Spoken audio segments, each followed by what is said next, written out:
1 million years ago, Italy was a battlefield where enormous, violent volcanoes offered competing displays of bursts of fire, lava flows, clouds of hot ash, and showers of lapilli.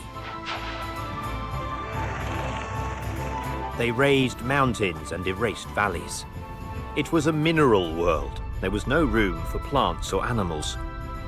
Then, 100,000 years ago, one by one, the volcanoes stopped erupting.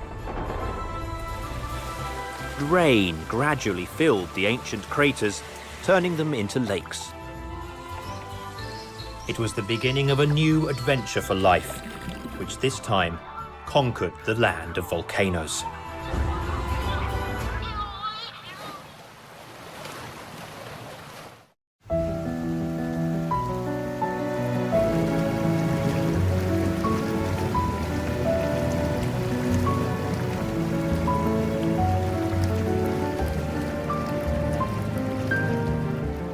Dormant, but not extinct.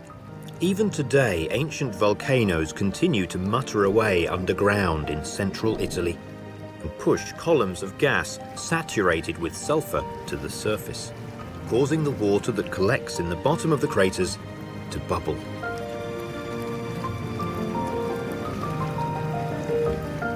One such is the caldera of Manciana, a wide depression a few hundred meters across, the active remains of the ancient Sabatino volcano.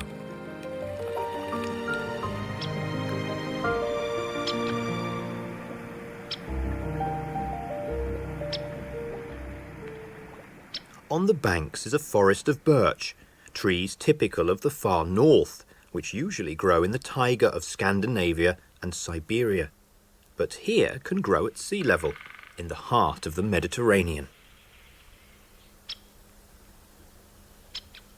They probably arrived in Manciana 12,000 years ago, during the last ice age, when glaciers covered much of this region. A refuge for species that love the cold and water.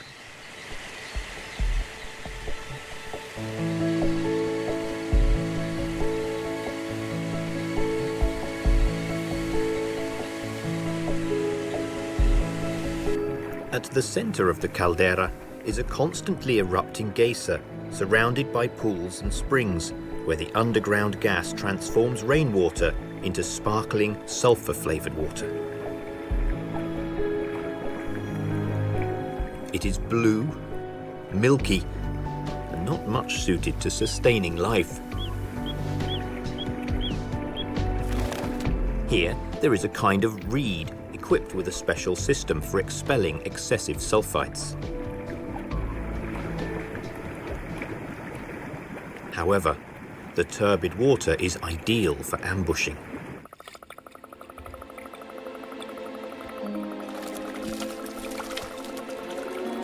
There is no escape for a tadpole that has passed too close to the dragonfly's jaws, which are prodigious tools for capturing prey.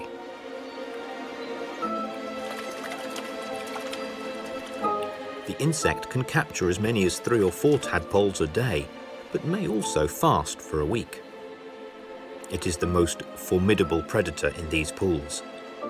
Only 1 in 100 tadpoles becomes a frog, but that is the law of nature.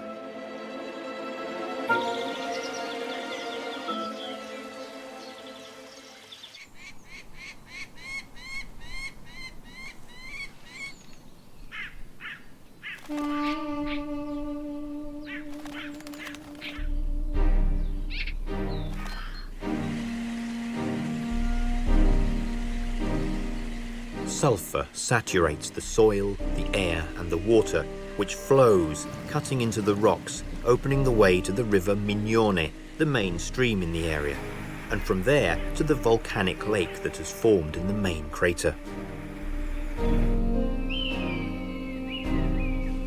But it is a journey of hundreds of kilometers through a tormented landscape that retains many vestiges of ancient volcanic activity.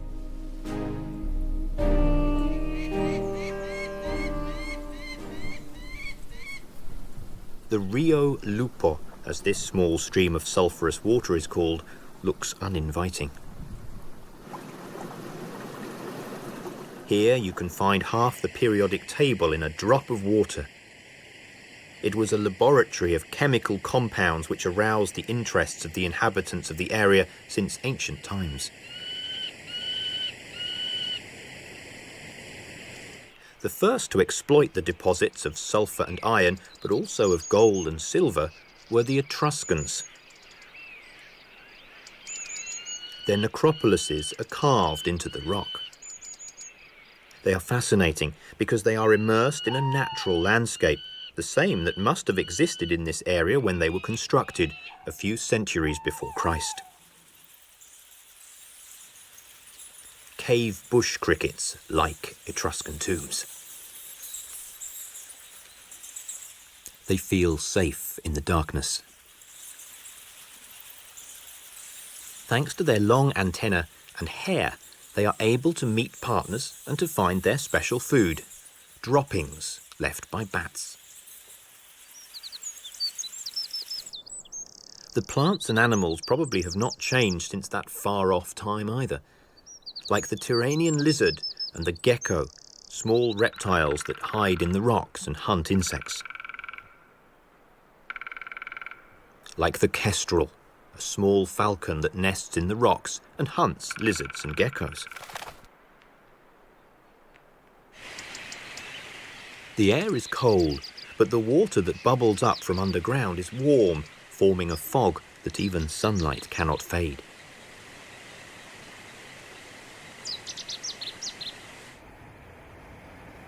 These are toxic clouds, and on still nights they linger on the ground.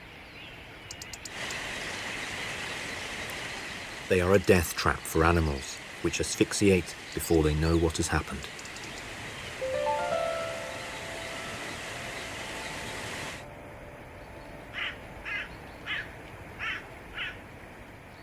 Crows know they will find a carcass to eat, but prudently wait for the breeze to clear the air. This time, it is a badger who suffers. It's a strong and courageous animal that will take on any enemy, but is helpless in the face of toxic mists and is very vulnerable because of its short stature.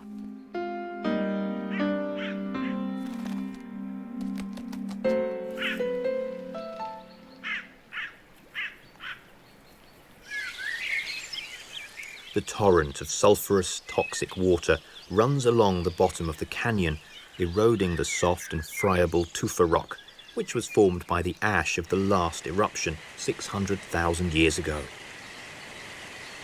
In this stretch of the river there are no fish, insects, frogs or salamanders. They would die in a few moments. But there is one brave creature that has decided to defy the ban on swimming. The green woodpecker is a smart bird, and it knows the sulphurous water keeps pests away from its feathers. Of course, it will smell of sulphur, but even people like to immerse themselves in the sulphurous thermal waters that are also good for the skin.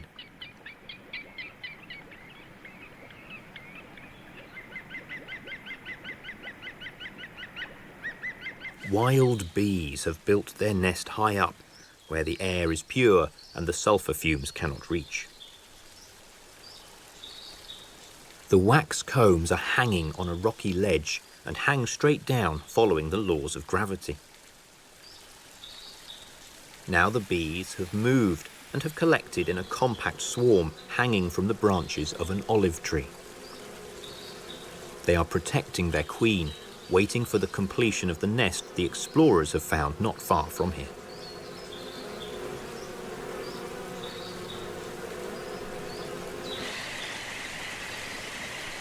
The toxic environment, dominated by volcanic chemistry, seems to influence all aspects of life. Even the plants dedicate themselves to chemical experiments.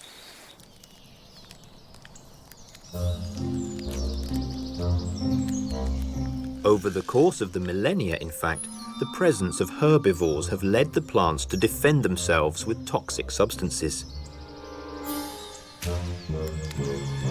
Livestock avoid the toxic milk of the euphorbia, almost all insects do the same.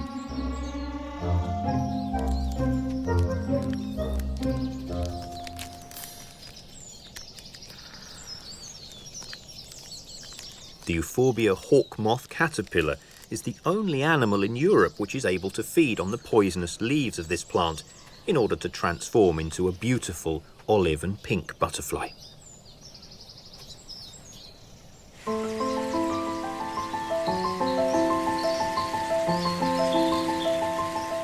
The sulphurous water is now diluted. Continuously oxygenated by the rushing stream, it has changed in appearance. It no longer smells of sulphurs and has become transparent.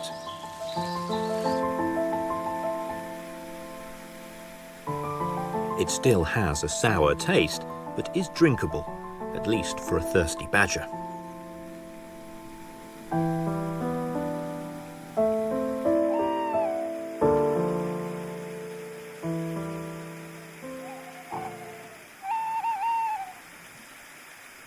Now the river can accommodate one of the rarest and most endangered creatures in the Mediterranean.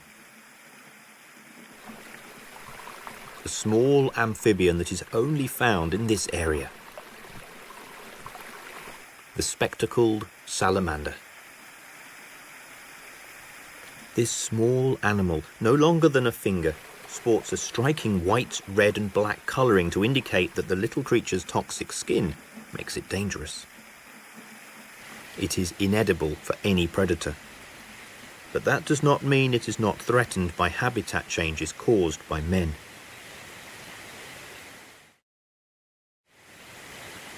Fortunately, this area has been spared, and every year dozens of specimens spawn. The salamanders are usually invisible. For 360 days a year they live hidden in the woods. Then, for less than a week, they rush en masse to small pools of cold water to fix their gelatinous eggs to submerged twigs. Having deposited the eggs, they return to hide under rocks and logs. From now on, no one will know they exist until next year.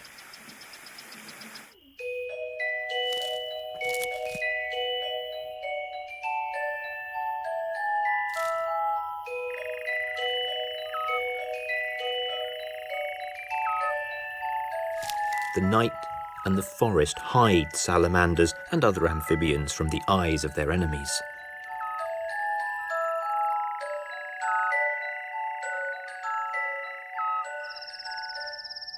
Many Orthoptera dedicate the night to reproduction. The banks of the river, covered with thick bushes, are the favourite haunt of many species of crickets. The delicate Acrometopoda lays its eggs in the branch of a tree after etching the bark with its razor-sharp ovipositor. All this happens in total darkness, which protects it, although not always. The tarantula has no holes and does not weave webs. It hunts by chasing like a wild dog.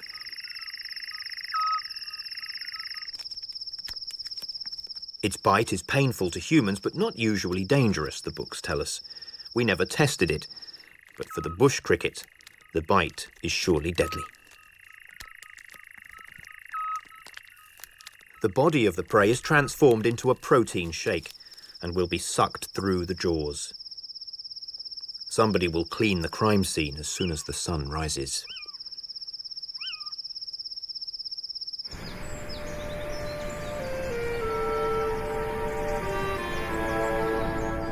The river continues its journey through the Maremma, one of the most sparsely inhabited regions in Italy.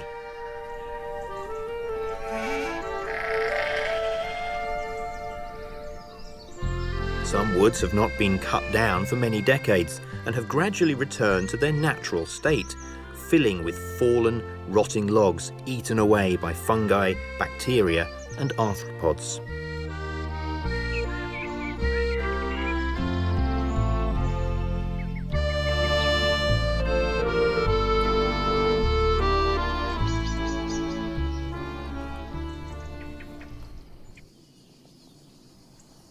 Ants play an important role in the cycle of organic matter, particularly the species that feed on wood, such as Crematogasta ants. There is a nest of ants, colony or hive, around every 10 meters. Probably their number exceeds that of all the other inhabitants of the wilderness put together. Inside every nest, organized chaos reigns. Many workers have yellow heads. They are newly metamorphosed specimens whose bodies are so pale and tender that they cannot be exposed to the outside world, but are restricted to caring for the young in the darkness of the hive.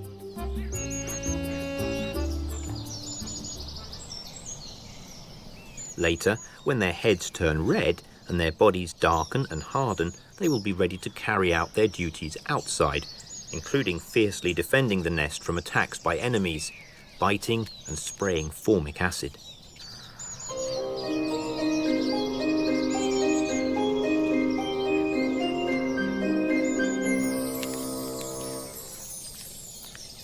Ants have a few enemies, including the Italian lacewing, but their worst enemies are perhaps others of their own kind. Fighting continuously breaks out between individuals from different species, each with a distinctive odour that acts like a uniform or identity card.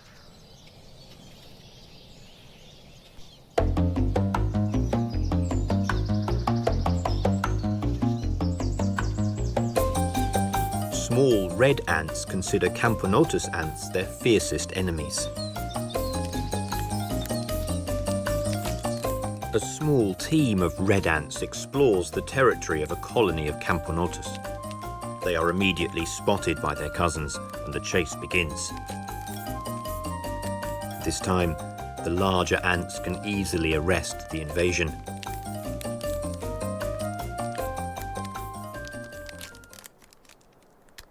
There are no survivors. Their bodies will be stored in the spacious underground storage area.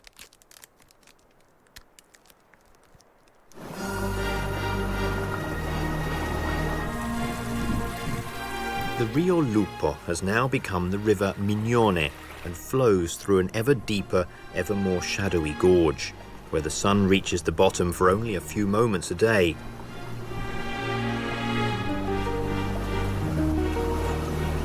The humidity is so high that tiny water droplets condense on the trunks and branches, providing moisture for ferns and mosses.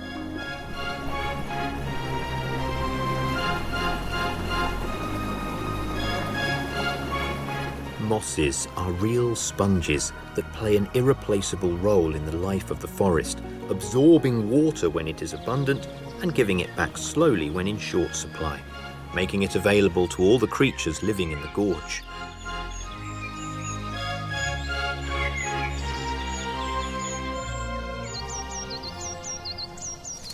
Moss is used by blue tits to line the cavity where they deposit their eggs.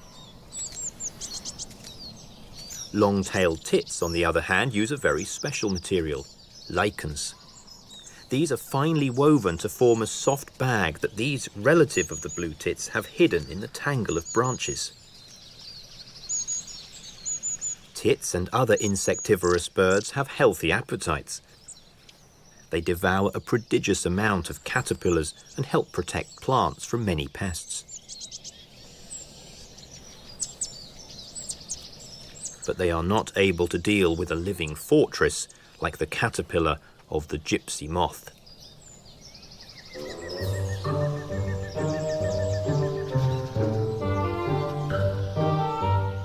These caterpillars covered with stinging hairs are practically invulnerable. There is only one animal able to take them on.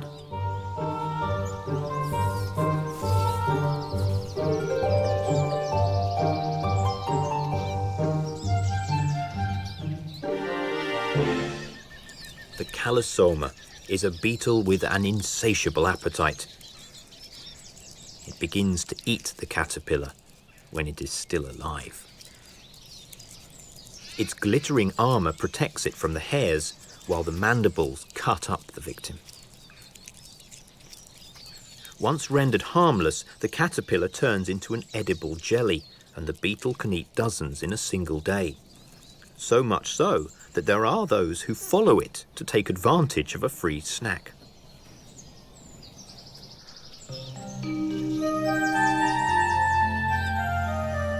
Calisoma beetles are a real problem for these moths, because out of 1,000 eggs, only one becomes a chrysalis. But one moth can create a generation of hundreds of caterpillars.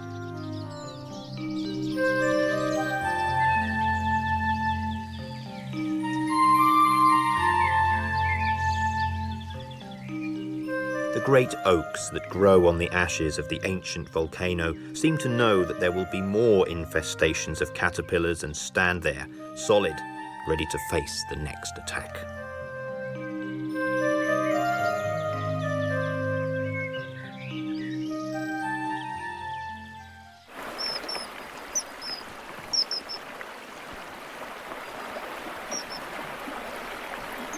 The stream has plenty of water in the spring, the time when most aquatic insects decide to reproduce.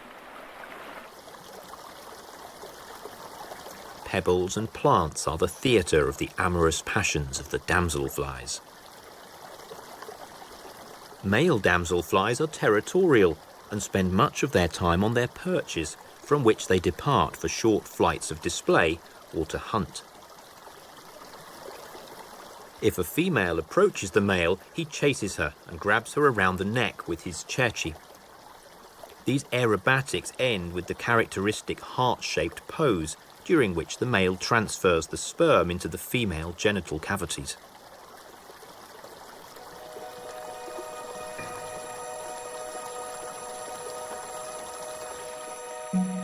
The small fish surviving in the deeper pools are native species, and sometimes do not even have a common name. They have evolved over time in completely isolated worlds, developing an exceptional ability to overcome the drought by taking refuge in tiny pools.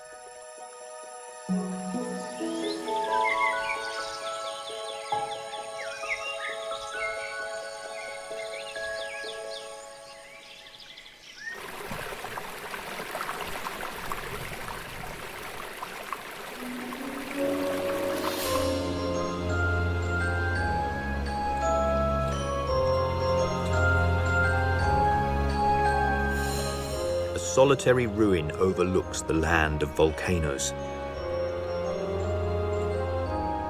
It belongs to the town of Canale Monterano, which flourished until the 18th century. People lived on the banks of the river and built mills to grind wheat and olives using the power of the water. But today, the situation is very different. Then war and disease forced the villagers to move away. There is no one left. The place is deserted, and the village is abandoned and in ruins.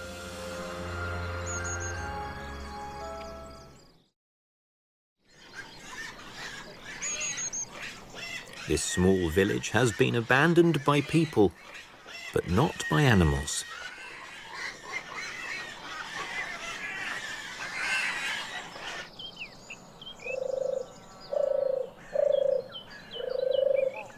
During the night, squares, courtyards and streets are animated by a number of creatures which are invisible during daylight.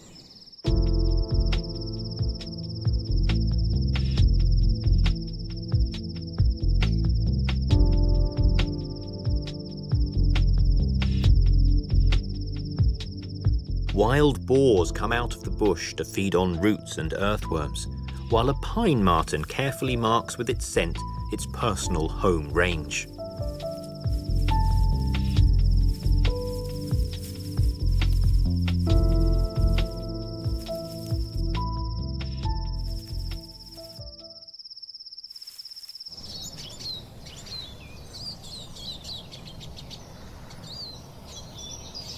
When the sun rises, all night citizens are ready to hide among the walls and bushes of the old ruined town, but some do not care too much to hide. Badgers and porcupines are among them. Porcupines are the largest European rodents, and they make their dens among the ruins. Now they hunt in daylight.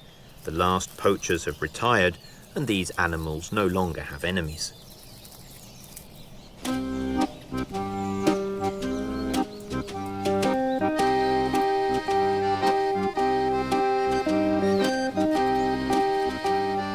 A small fountain has resisted the ravages of time and man.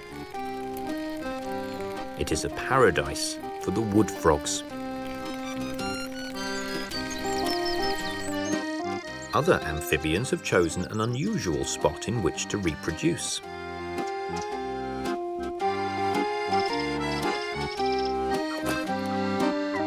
The toads are in love. Males and females congregate in areas they have inhabited since time immemorial to renew their courtship, mating and spawning. These have chosen the flooded necropolis close to Canale Monterano that dates back 25 centuries. There are still many toads here, but their numbers are decreasing dramatically in much of Europe. Their extinction is taking place in silence, with few aware of it.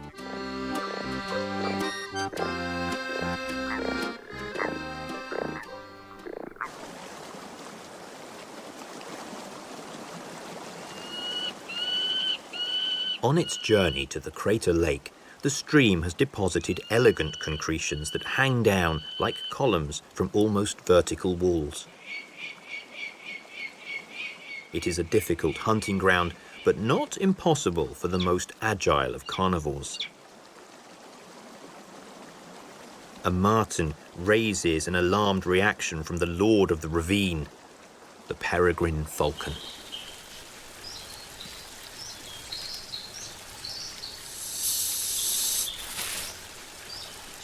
The marten has found something interesting at the base of the cliff, but the whip snake is a tough nut to crack.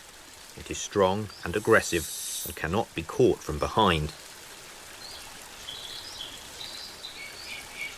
The marten had better look for easier prey.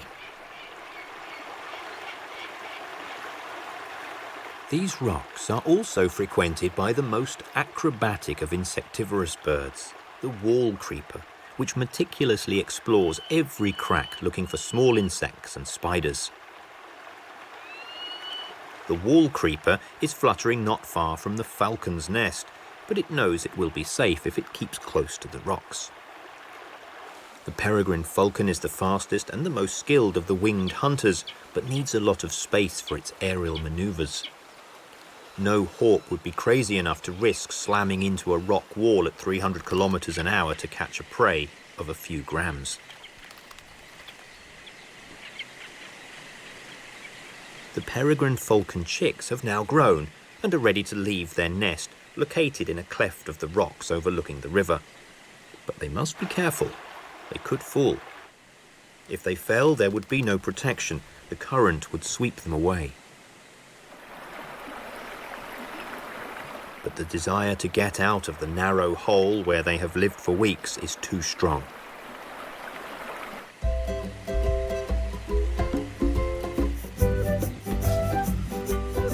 Finally, the day of their escape from the nest arrives. Taking advantage of the wind, the young falcons have landed on top of the gorge. Even a plant becomes an excuse to play, to flex their lethal claws and master their strong, sharp beaks. But then, as sometimes happens between sisters, they begin to fight. These are games of survival that prepare them for a life of daring dives and territorial disputes. The sooner they gain experience, the better.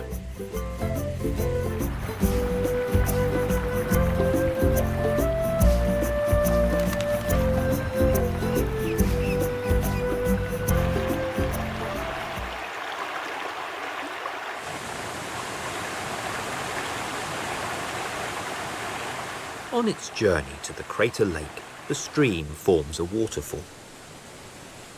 It is just 2 meters high, but it is a difficult obstacle for fish.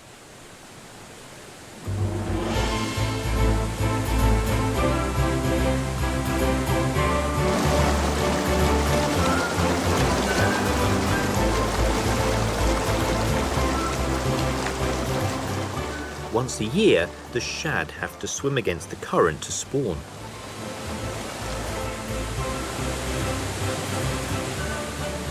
The abundance of fish has attracted a flock of cormorants. It is hard to understand how cormorants can find fish in water so muddy that there are only a few inches of visibility, but they do. In fact, they seem to enjoy the swift currents that hurl themselves against the rocks. This is the avant-garde of cormorant flocks which congregate in the Lake of Bracciano, the great basin formed in the extinct volcano, the final destination of the waters of the small stream.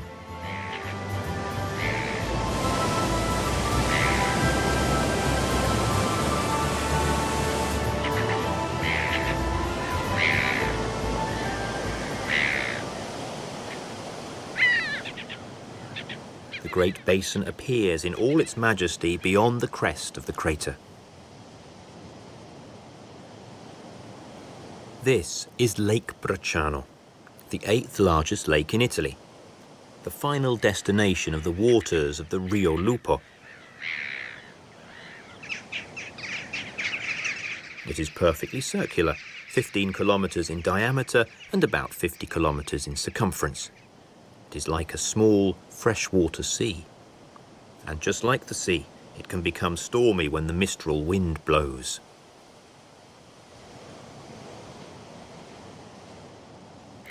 Gulls ride the gusts, maneuvering against the wind that is now blowing at over 40 knots. The black-headed gulls are migratory. They have come here from northern Europe to spend the winter. Waves sweep the pier of one of the small towns on the shore of the lake. A crow needs to be careful not to be swept away by the water.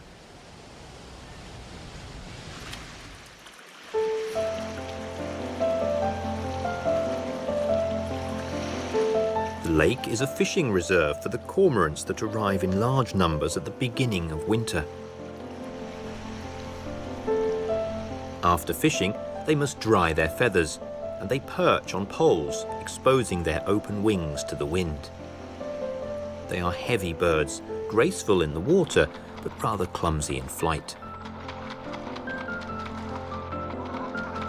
Each takeoff or landing requires a certain effort.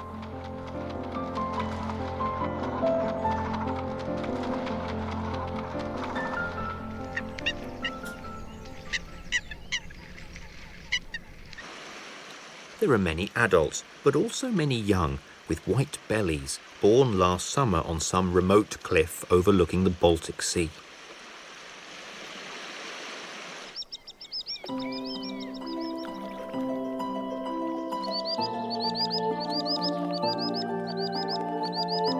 When the wind drops, the lake is transformed into a mirror.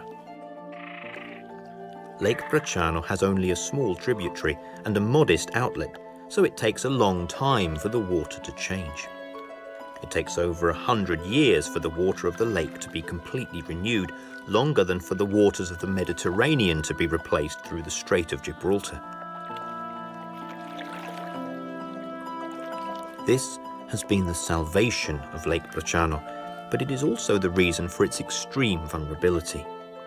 If the lake became tainted with pollutants, it would be an absolute environmental disaster.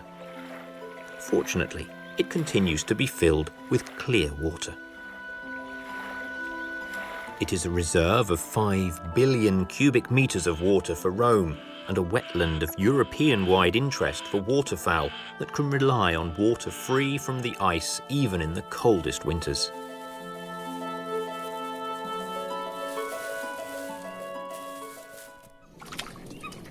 The great crested grebes practice deep-sea fishing in these waters. They live, sleep and eat in the water. Their plumage is fully waterproof and their bodies hydrodynamic, allowing for quick, silent diving that does not alert the fish. They can dive to as much as 60 meters and remain underwater for more than half a minute. black-necked grebes like to live in small groups and go fishing away from the shore to try to find schools of small fish. If something threatens them from above, their response is immediate.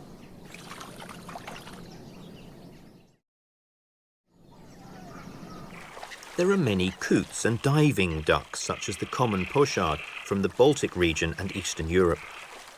They dive noisily, lacking the elegance of grebes, but they are not worried about fish escaping, as they feed on shellfish and aquatic plants.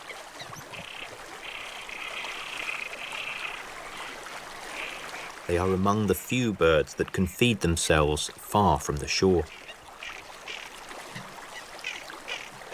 Lake Bracciano, in fact, reaches a depth of 165 meters, and since the banks go down steeply, it is mainly suitable for diving birds or the giraffes of the lake.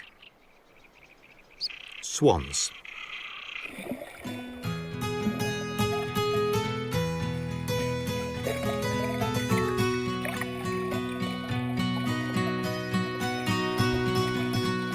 A pair of swans gently courting. These birds stay together all year and for many years in a row. They are the very symbol of conjugal love. Or so it seems. DNA analysis of cygnets has revealed a disturbing fact. At least a third of the cygnets do not carry the genes of the mother's partner, and there is only one explanation.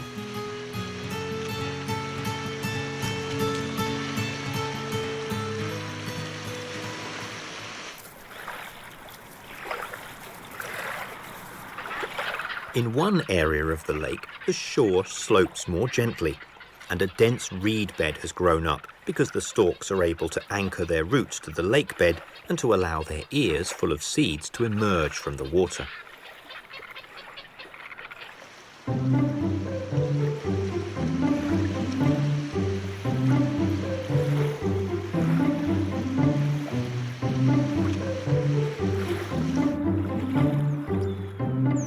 A group of Eurasian penduline tits are carefully exploring the reeds. They seem to have found something interesting nestled in the stalks.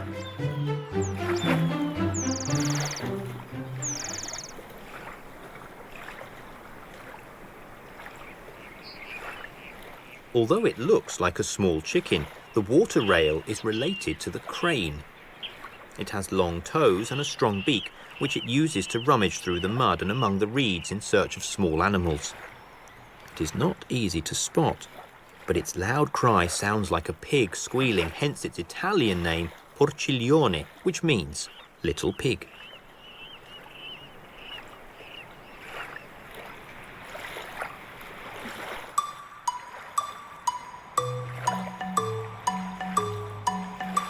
In the evening, one of the rarest and most endangered birds in Europe goes into action.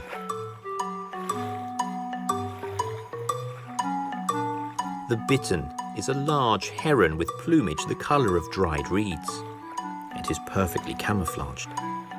Its every movement is slow and studied to make sure it is not spotted by enemies and enable it to stalk its prey.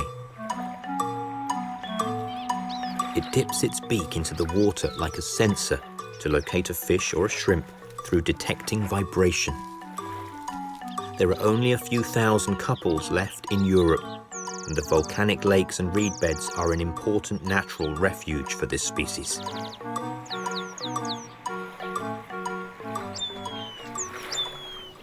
Every day as sunset approaches, the marsh harrier explores the banks of the lake. It flies lightly, its path seemingly random, but it is hunting methodically, systematically sweeping the edge of the reed bed for hours. Sooner or later, it will take one of the less cautious creatures by surprise.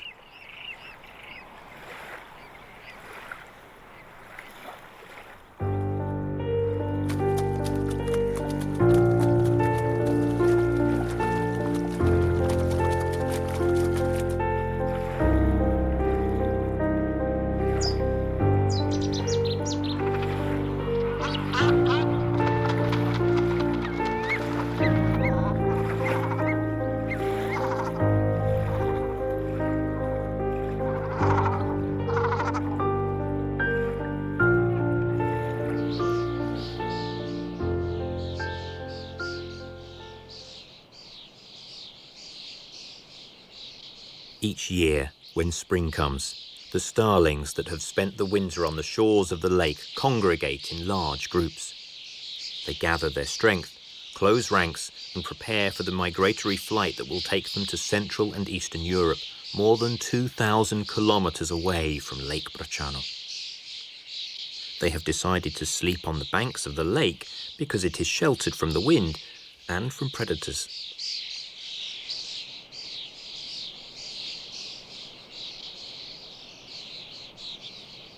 They land in fields where the wheat is beginning to sprout for a final supper before going to sleep. There are thousands, tens of thousands of them.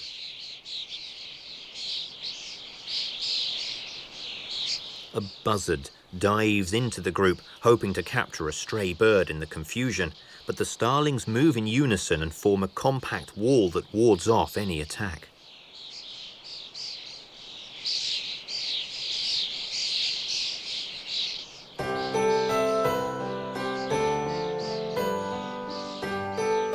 The starlings are not afraid of the giant, colourful bird that flies through the sky with them and gradually take up residence on their roosts. It is their last night on the shores of the volcanic lake. Tomorrow they leave.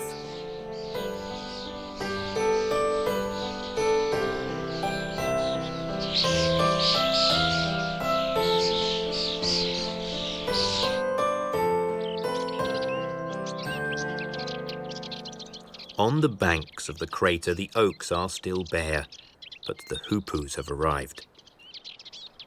A multicoloured carpet of flowers is visited first by insects in search of nectar. These are flowers that bloom in the undergrowth before the trees get their leaves in order to take advantage of a few weeks of light. Many insects are searching for nectar. Others devote themselves to procuring materials to build nests. Bumblebees are busy in their underground nest.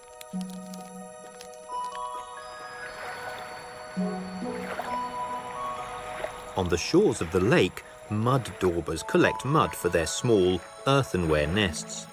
They are shaped like amphora, and the larvae grow inside.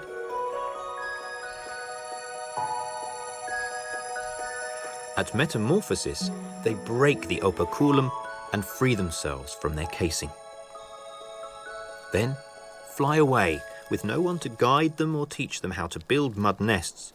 But you can be sure that in a year they will make them perfectly.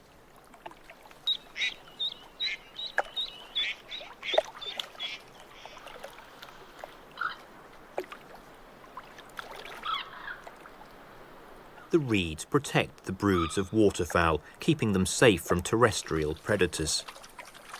No fox can go deep into the water to reach the coot's raft or raid a brood of small hens. A pair of moorhens busy with their young. Moorhen chicks are autonomous, meaning they can swim despite being born just a few hours earlier, but they need to be encouraged by the full buffet of treats the lakeside can offer. The adults never let down their guard because the threat can come from underwater as well as from above.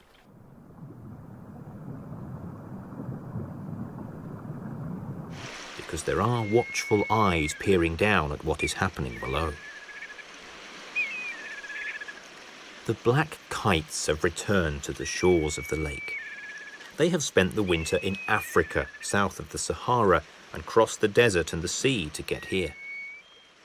They are light, with long, broad wings, and can glide effortlessly, brushing by each other as they mark out the borders of their nesting area in the woods overlooking the lake shore.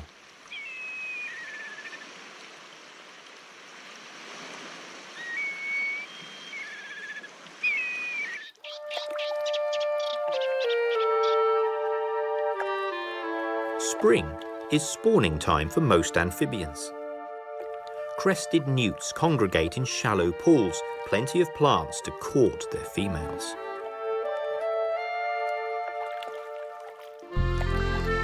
These small water dragons are much larger than common newts, which have already started to fix their eggs to plant leaves and stems.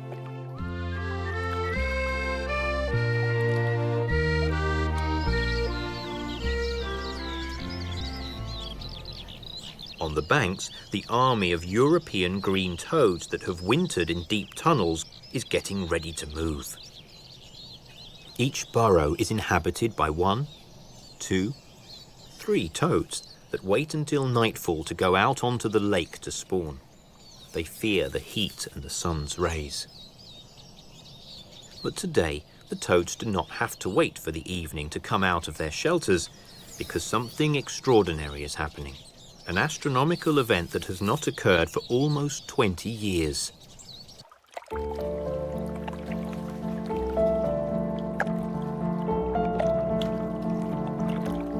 It is the eclipse of the spring equinox.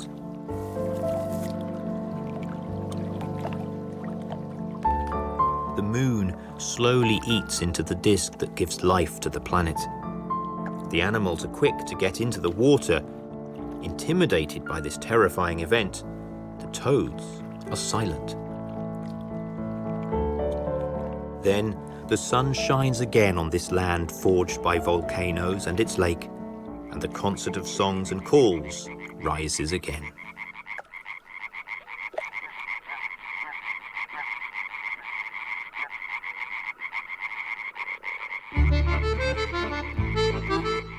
The sun has defeated the moon, just as 100,000 years ago the water defeated the fire of the earth.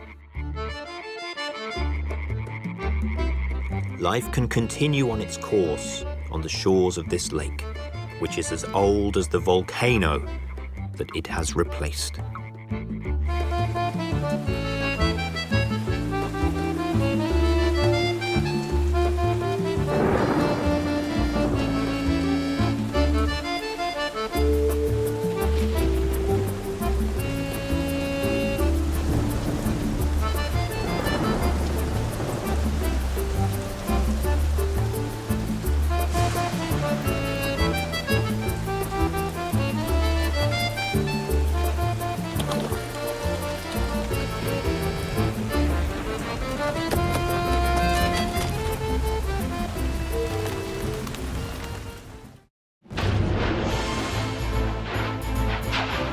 A million years ago, Italy was a battlefield, where enormous violent volcanoes offered competing displays of bursts of fire, lava flows, clouds of hot ash, and showers of lapilli. They raised mountains and erased valleys. It was a mineral world. There was no room for plants or animals. Then, 100,000 years ago, one by one, the volcanoes stopped erupting. Rain gradually filled the ancient craters, turning them into lakes. It was the beginning of a new adventure for life, which this time conquered the land of volcanoes.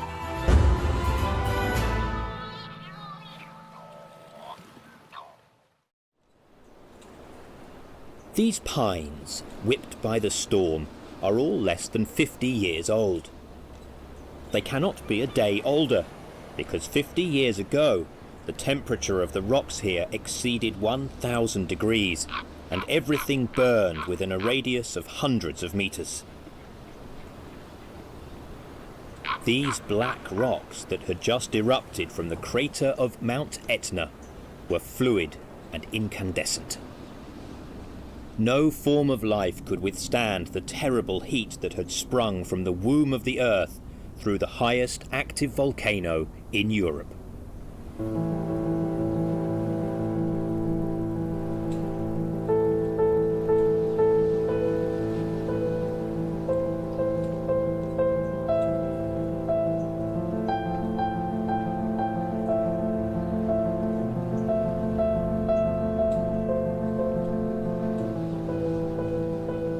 The seeds that gave rise to these trees arrived soon afterwards, when the lava had cooled.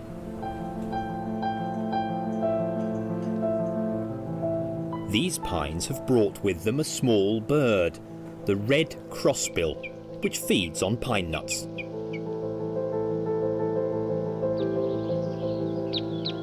Etna's crossbills are quite different from those that live in the rest of Europe, and are likely to belong to an exclusive local subspecies.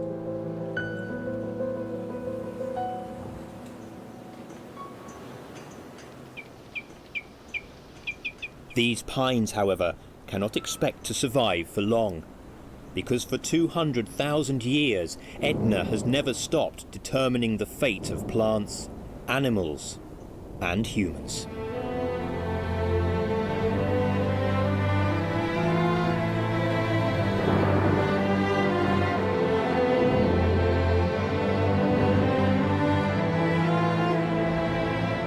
After the eruption, there is no peace, only a truce, sometimes short, sometimes longer.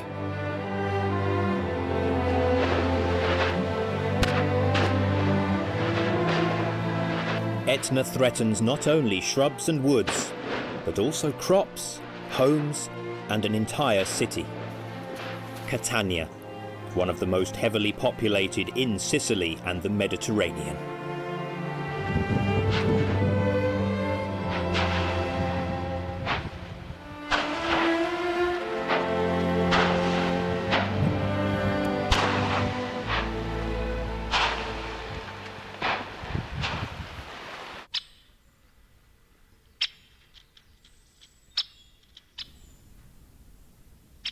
Here, people live permanently in its grip, because Etna is still one of the most formidable volcanoes in the world.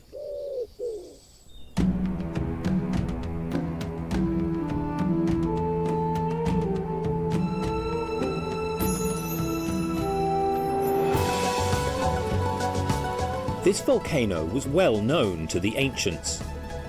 It was visible from far off for those coming from the sea between Sicily and Greece.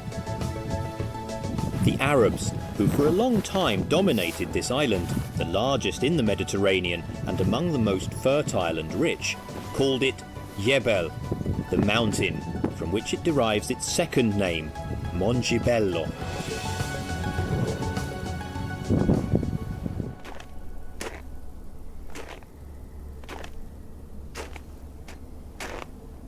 Etna is a unique world, not only for volcanologists, but also for naturalists.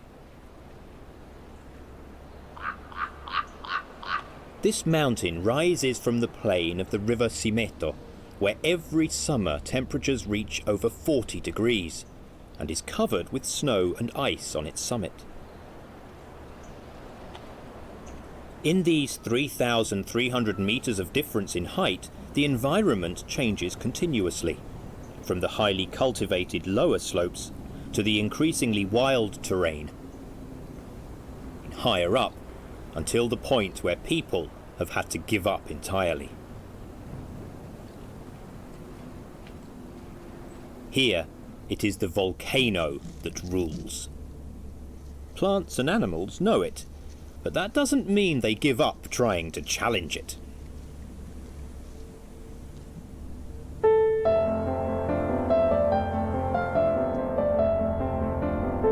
The environments of Etna can be represented as a series of concentric circles, depending on the altitude and age of the lava and ash deposits. The central circle, the smallest, corresponds to the top of the volcano. Here, the lava is recent and is continually renewed by new flows. There is snow for 6 months of the year, and often the temperature drops below zero. But as soon as the white blanket withdraws, life timidly returns.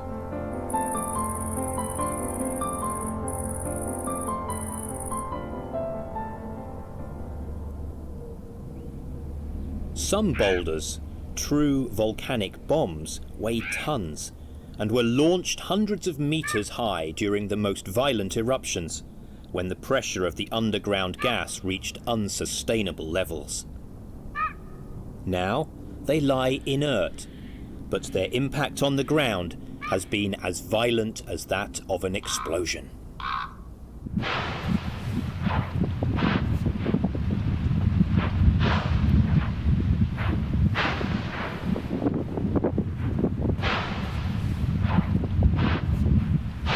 Only a few specialized plants and heroic creatures manage to live in this environment that resembles the Earth at the dawn of life. Oedipus grasshoppers are the colour of the lava. They can survive up to an altitude of 3,000 metres and are only active for 3 months of the year. In this period, males and females have to find each other, court, and then lay their eggs, hoping that small birds like the resident black redstart don't spot them.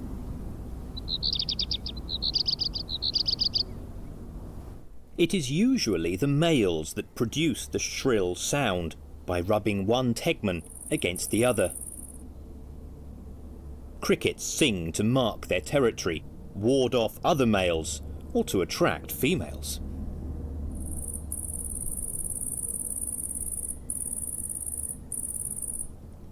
The lava is shattered into small stones, a difficult terrain for plant life, in which the plants have little time to put the roots.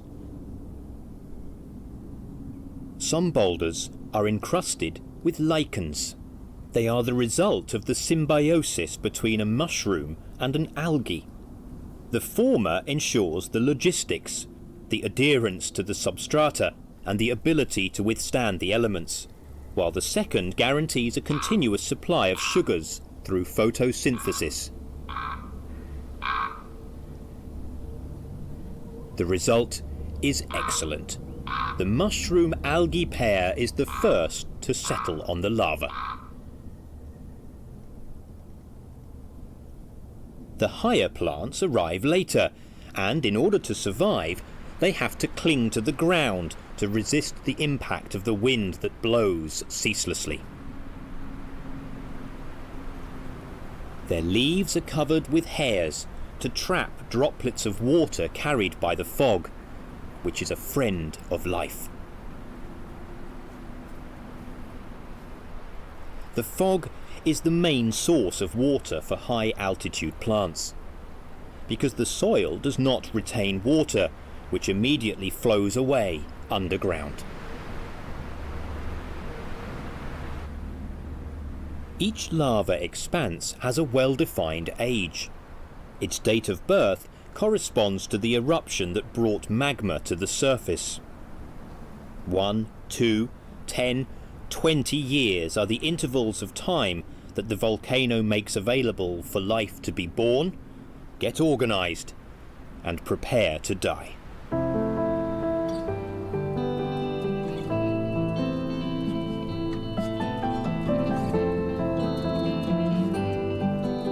Yet, in this short span of time, plants give life to a structured community, with cushions of astragalus growing by creeping along the ground thickly,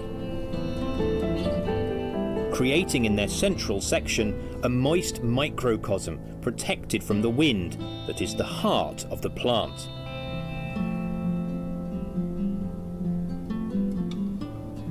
The astragalus cushion acts as a cradle, a nursery for more delicate plants, the beginnings of a more complex vegetation that begins to take hold where the lava is older and a small valley or depression softens the strength of the storms.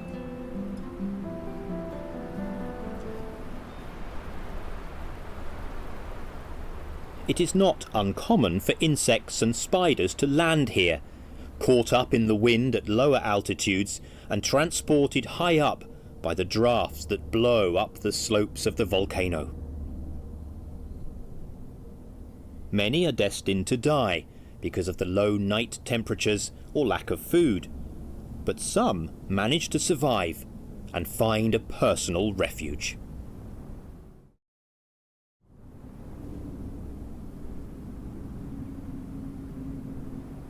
Plants, often thorny and toxic, provide some food, and this is where the first signs of the presence of an animal of some size can be found. A hare has left its unmistakable excrement. But when night falls, it ventures out into the open.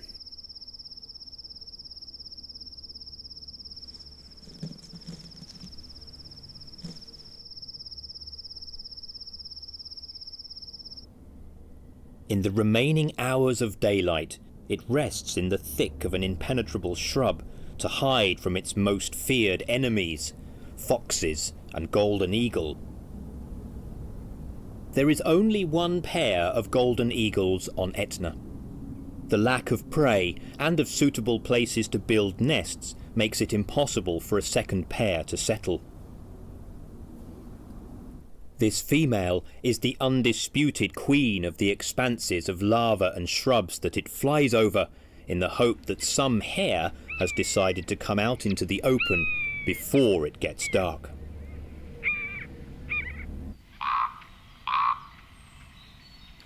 Broom brushes push their roots into the expanse of sand and ash. They are plants exclusive to Etna and have an exceptional resistance. Insects and small vertebrates shelter among their stems.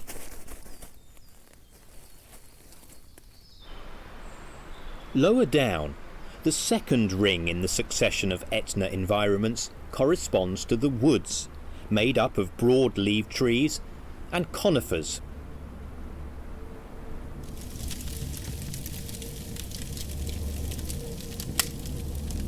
Sometimes they catch fire because of the incandescent lava that grazes them or streaks them like a black scar.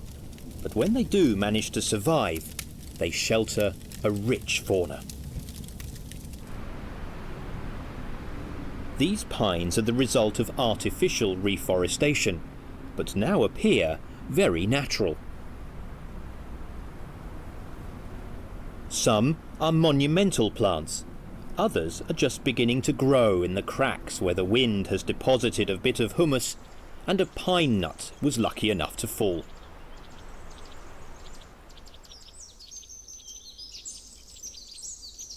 Birches alternate with pine woods, a surprisingly boreal-like vegetation that has found the right growing conditions in the heart of the Mediterranean, as if it were in Lapland or Siberia.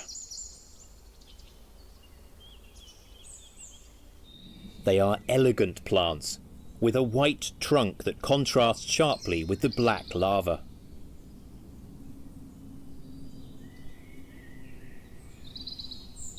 This lava cordon is the result of an eruption 20 years ago, and the birch forest has had time to develop.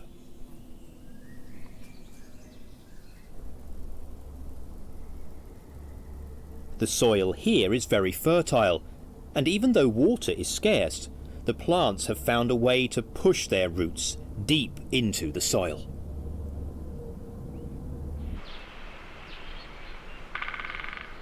Etna is part of a regional park dedicated to the conservation of the rich biodiversity that in the rest of Sicily has been considerably reduced by a long process of colonization.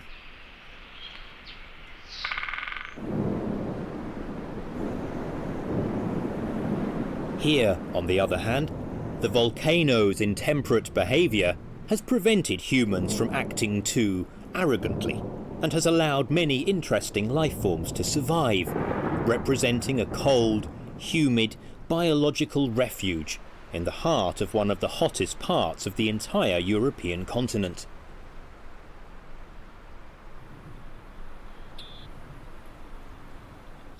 At lower altitudes than the birches, an extensive and intact wood of oaks and other deciduous trees makes its way through the lava. The boulders and the trunks are covered with moss, which acts like a sponge, preserving the water even in times of drought.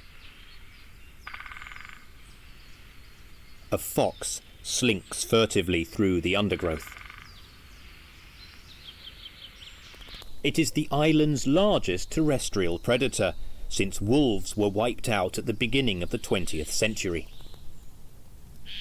Its diet includes fruit, berries, rodents, reptiles and, if desired, something more substantial.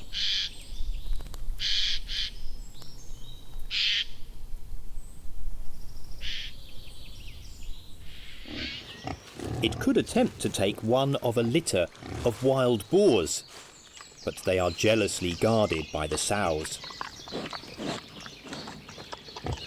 The wild boar is the most widespread ungulate on the island, and the only one that is truly indigenous.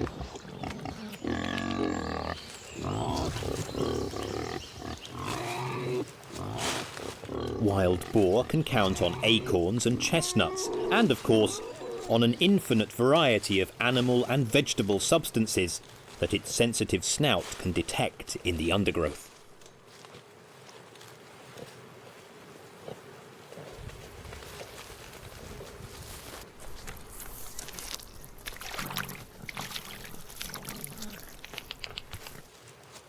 Humans have opened clearings in the wood, and profiting from the fertile volcanic soil, have planted small orchards. In the distance, we can see the blue Ionian, the stretch of sea that separates, or rather unites, Sicily to the rest of the eastern Mediterranean.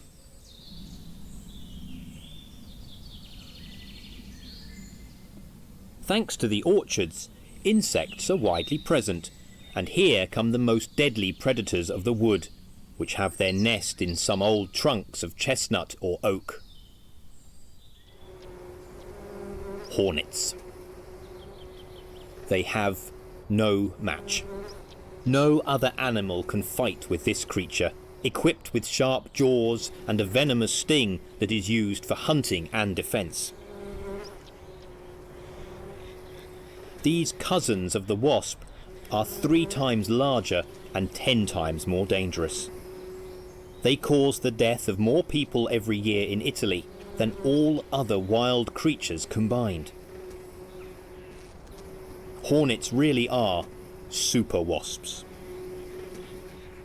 Although they also like to feed on sap and fruit, they are the deadliest enemies of all the insects in the woodland and in the clearings.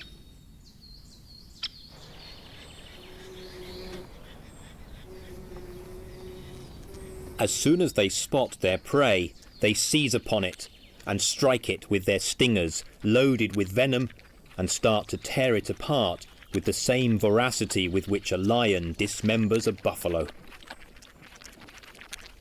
They are capable of slicing up any prey with their mandibles, which are as sharp as shears. Then the victim, reduced to a small mass, is carried to the nest. Even wasps are not spared.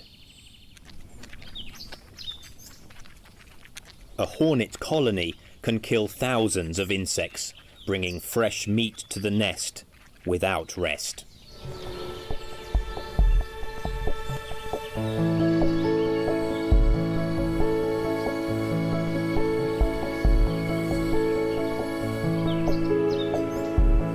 The only species which is carefully avoided by the hornets and all other kinds of predators is this tiny, slow moth, whose striking coloration announces to all predators that they are toxic and inedible.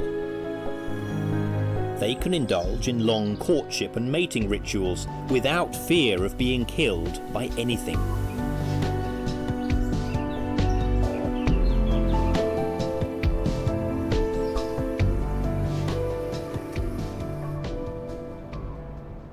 The hornet's nest is hidden deep in the trunk of a tree and is virtually impregnable.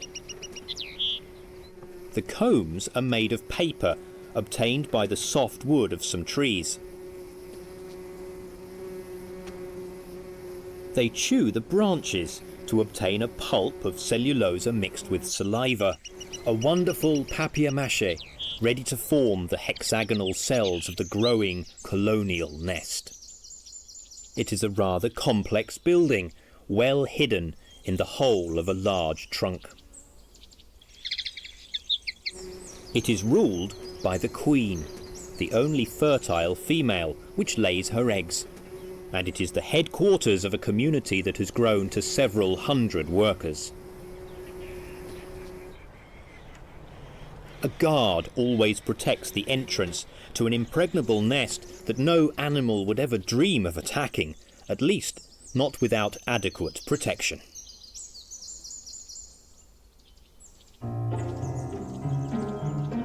Even the most terrible of the super predators will eventually come across something more powerful than itself.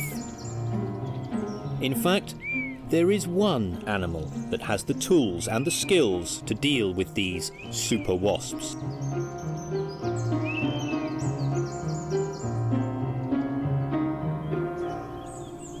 The honey buzzard.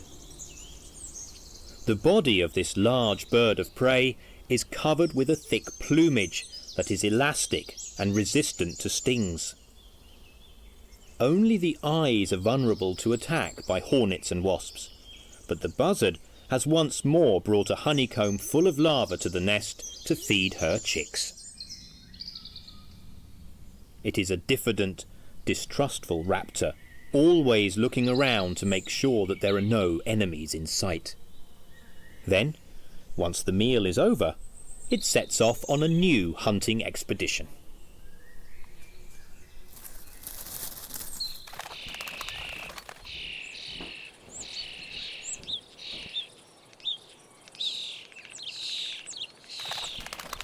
The Etna woods extend mainly on the northern side of the volcano, where rainfall is more abundant and the humidity is higher.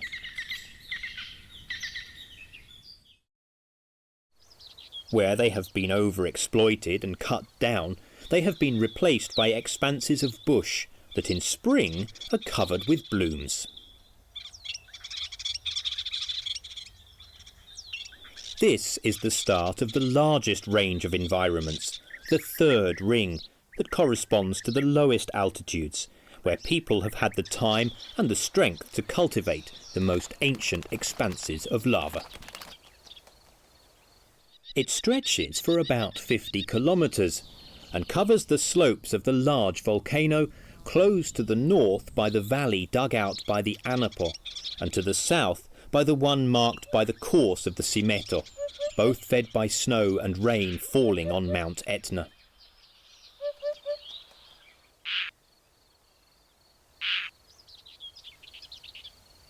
It rains very little at the base of the volcano, just 300 millimetres a year, the same as in North Africa. The rains are concentrated in a 4-month rainy season spanning autumn and winter. Otherwise, there is only a long dry season that lasts from April until October.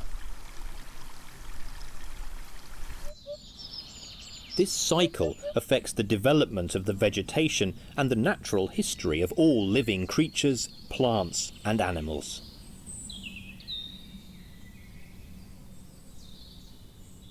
Before the sun transforms the scrubland into a bleak expanse of withered plants, in a few tens of square metres of earth, dozens of species of plants with showy blooms can be spotted among the stones, rocks and clumps of prickly grasses. These are the perennials, those that never die, because they have tubers, bulbs and succulent roots to see them through the long summer break when all their external parts, leaves and stems, die. In the height of the summer season, with temperatures on the ground touching 50 degrees, most bushes start to lose their leaves. Blackberries attract many animals. Among the favourite exploiters, one of the largest European butterflies, the two-tailed pasha, as large as a passerine bird. Etna is a special place for many other species of butterflies, which gather on the flowers.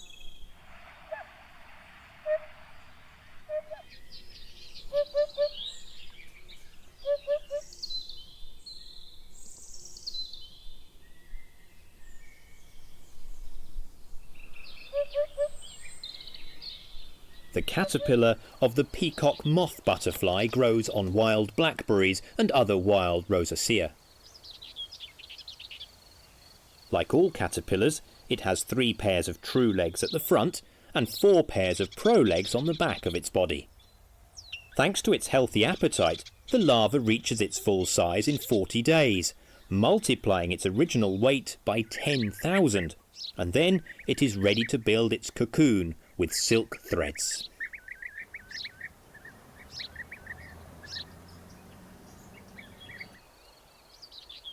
In the course of the millennia, the pressure of herbivores has led the plants to defend themselves with spines and toxic substances. Livestock, but also insects, avoid ferula, a large plant of the Umbellifera. This could be considered a symbol of Sicily's farmland, a huge herb with a wooden stem which is widely used to build structures and to provide fuel. Ferulas have flowers of exceptional value for insects because their leaves are avoided by livestock.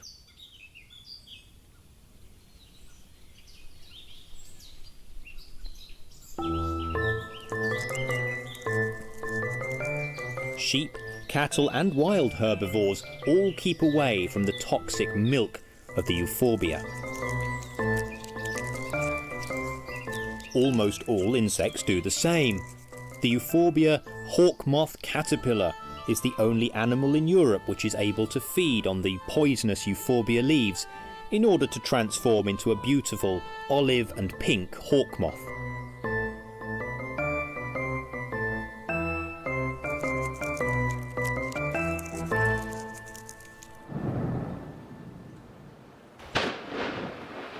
In the distance, the silhouette of the volcano, with its unmistakable plume of smoke, dominates one of the most desolate parts of the island. An area where population density is very low, and agricultural activity is still carried out by traditional methods.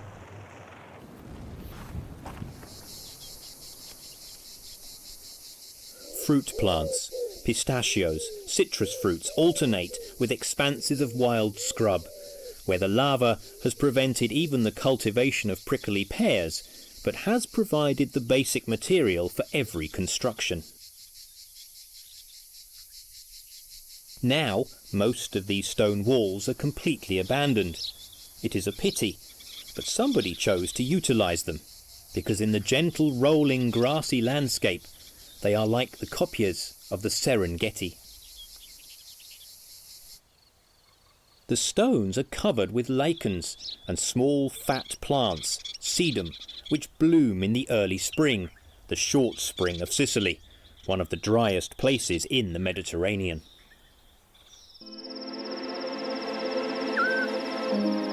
Due to the high temperatures in the day, life takes place mainly at night. Bush crickets that during the day have remained sheltered from the leaves and thorns, at night go out in search of food. Green bush crickets are able to feed on the hairy and poisonous caterpillar of the gypsy moth.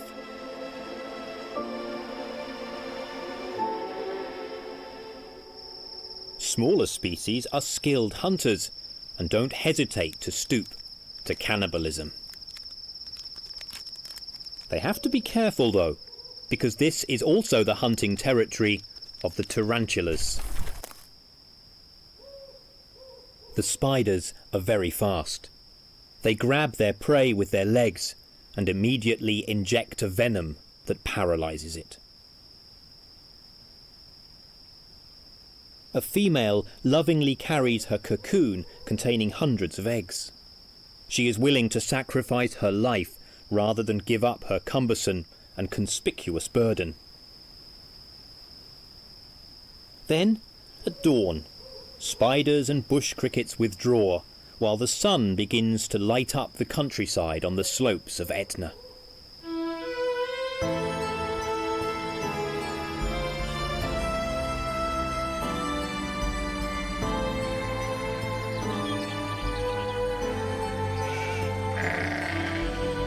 The Simeto Valley extends on the southern side of Etna, crossed by the most important river in Sicily, which flows towards Catania.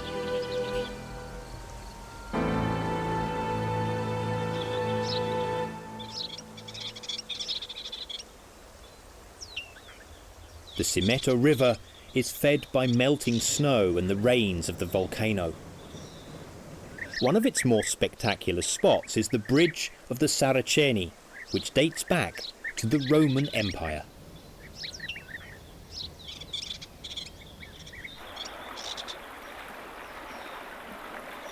The Saracen Bridge was rebuilt and modified in the 12th century in the Middle Ages by the Normans. The bridge crosses a stretch of lava gorges, a particular basaltic formation due to even more ancient flows from Etna. Here the river crosses an area of pastures and citrus groves and lingers to form pools of calm, deep water that are a great attraction for insects in the sunny countryside.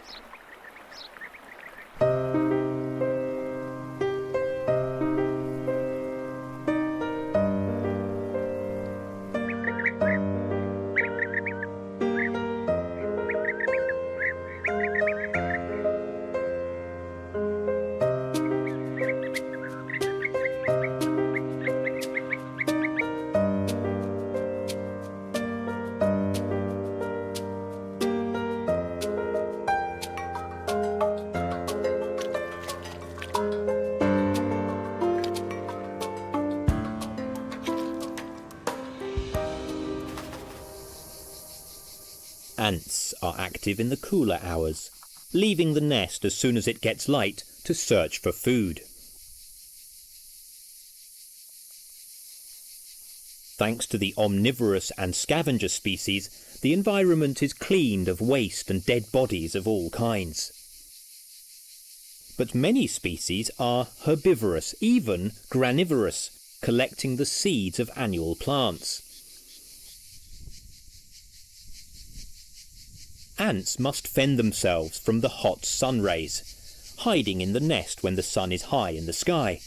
But early in the morning they are active, and they meet their most terrible enemy. Immobile during the cool, damp night, ant lions wait for the sun to warm them. They're not dragonflies, they belong to a very particular order, the Neuroptera. Their larvae have been working through the night, digging a series of small funnel-shaped holes in the sand. These are simple but effective traps, in the centre of which lurk the ant-lion larvae, with their soft defenceless bodies and two enormous pincer-like jaws. It becomes not merely inconvenient, but also very risky for ants to move through this minefield.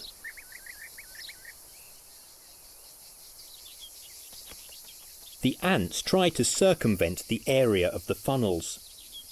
Any ant that falls into the hole has little chance of avoiding the jets of sand, and then the terrible jaws waiting to seize the prey and inject venomous saliva into its body.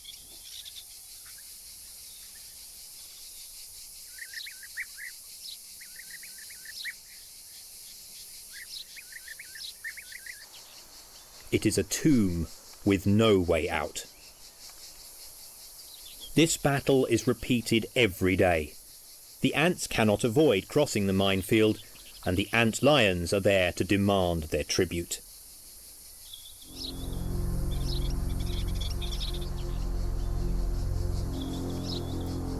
One ant is stronger or luckier than the others.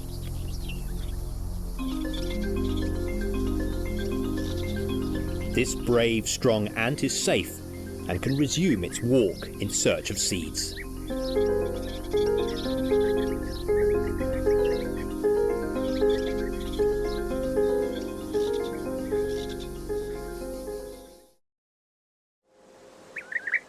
The abundance of insects attracts many birds, such as bee-eaters, which, after spending the winter in Africa south of the Sahara, arrive in Sicily in the spring.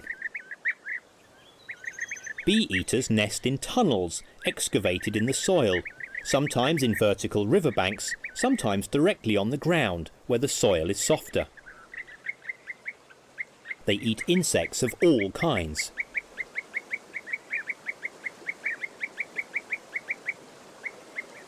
It is enough to wait near their nests to see a veritable list of the insect life of the steppes. A cabbage-white butterfly, bee, painted lady. This, however, survived. It is a beautiful dragonfly.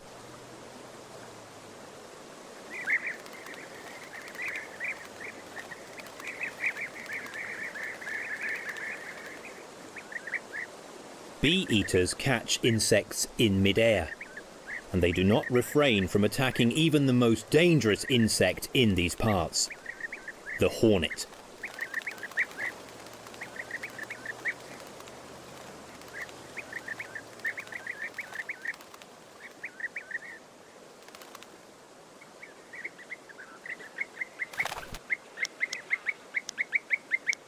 They are able to kill them by beating them repeatedly on a branch until they are dead and harmless. Then they can be swallowed. All that remains of the insect's body is a pellet, which is regurgitated from their stomach.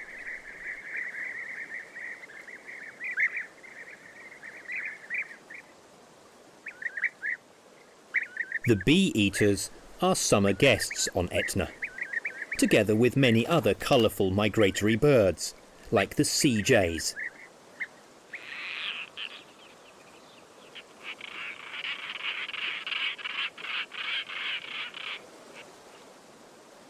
They also nest along the banks of the Simeto, drawn by this wonderful little river that flows through a sun-drenched land.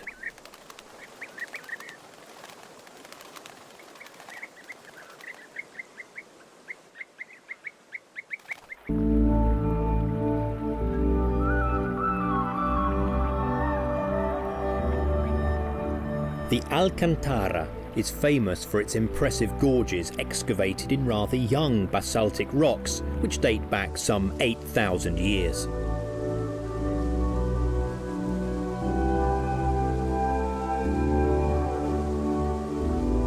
The basaltic lava, low in silica but rich in iron, magnesium and calcium, cooled very quickly due to the river water, and has thus given rise to pentagonal and hexagonal prismatic forms, which recall the molecular structure of the materials that make it up.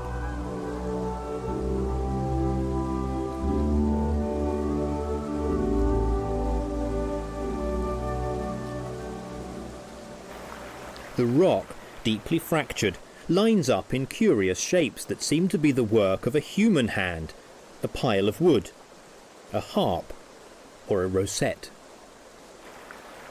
The most regular formations are the vertical ones, the organ pipes, that can reach 30 meters in height.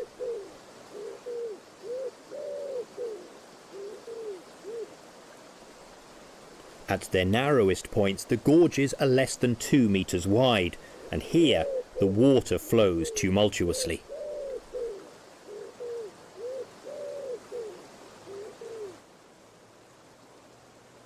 Wood pigeons are widespread on the banks of the river. These large pigeons were once rather scarce in Sicily, but are now rapidly increasing, although they represent the favourite prey of a family of peregrine falcons, which has decided to nest among the steep slopes.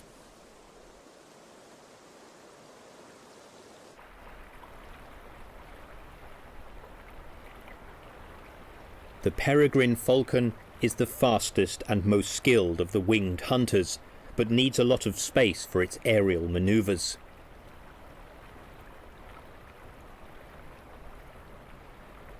The peregrine falcon chicks have now grown, and they have left their nest located in a cleft of the rocks overlooking the river. But they must be careful. They could fall. They rest on small ledges and try to maintain their balance while preening their feathers. If they fell, there would be no protection. The current would sweep them away.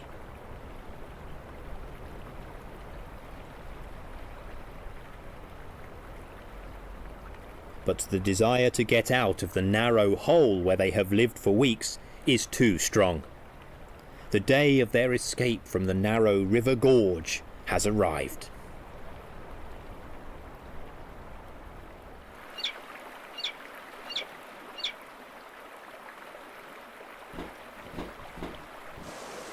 The river continues to flow towards the Sicilian coast, cutting increasingly deep into the basalt.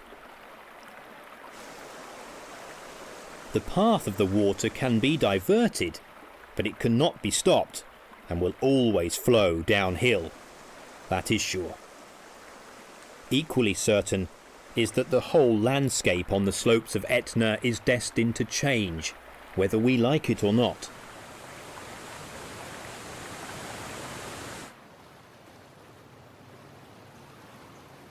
The lava has reached the coast of the sea and has given rise to an impressive cliff and a series of small islands that emerge from the blue waters. Etna has been here for about 200,000 years and in living memory erupts majestically at least once a year.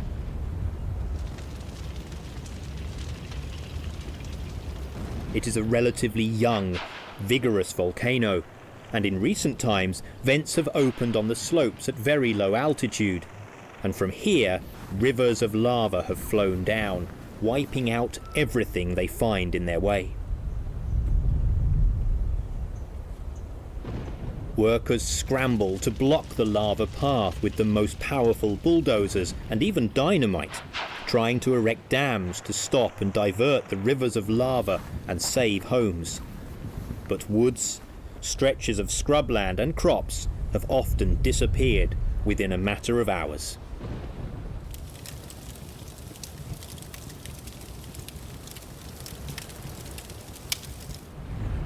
It seems almost impossible that this landscape can be so radically transformed and sterilized within a few hours, but the volcano can do exactly that.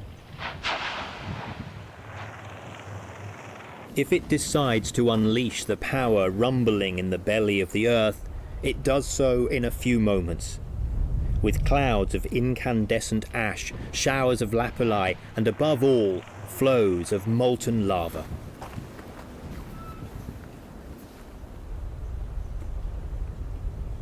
It is a grandiose spectacle that attracts millions of tourists who reach the Sapienza refuge at a height of almost 2,000 meters, miraculously spared by the eruptions.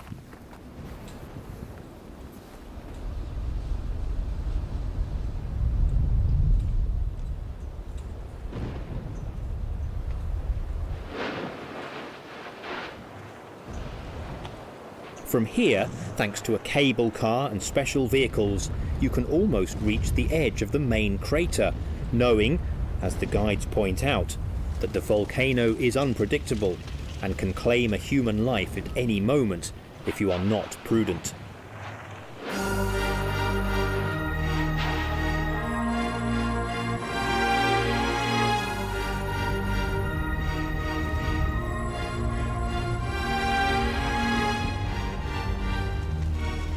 The volcano has turned into a burning torch, and not until the following day, when the columns of smoke and steam have dispersed, will it be possible to understand the extent of the eruption and the damage.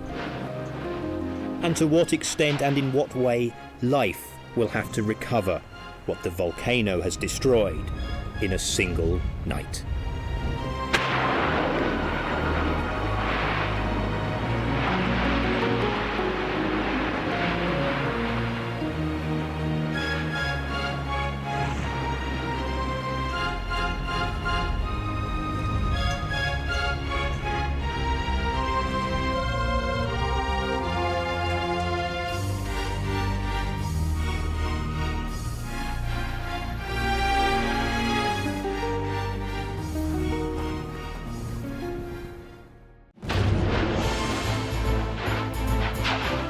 A million years ago, Italy was a battlefield, where enormous violent volcanoes offered competing displays of bursts of fire, lava flows, clouds of hot ash, and showers of lapilli. They raised mountains and erased valleys. It was a mineral world. There was no room for plants or animals. Then, 100,000 years ago, one by one the volcanoes stopped erupting. Rain gradually filled the ancient craters, turning them into lakes. It was the beginning of a new adventure for life, which this time conquered the land of volcanoes.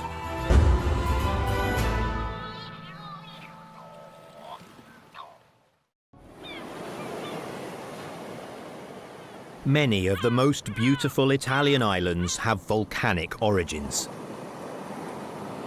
Stromboli, Lipari and Volcano, as well as Linosa and Pantelleria, are all the result of gigantic and violent volcanoes that built new land with explosions of fire, lava flows, clouds of incandescent ash and lapilli fallout.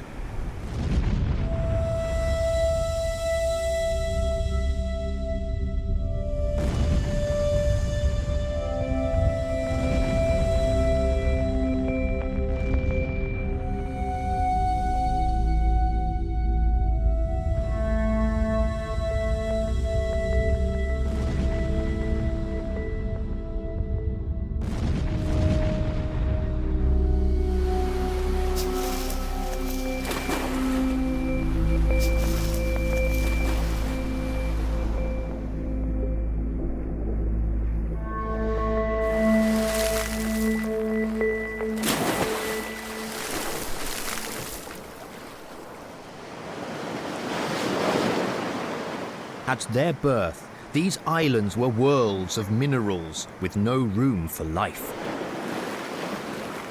They were mountains of rocks and black, brown and red sands, scorched by the sun, rising from deep, dark seabeds.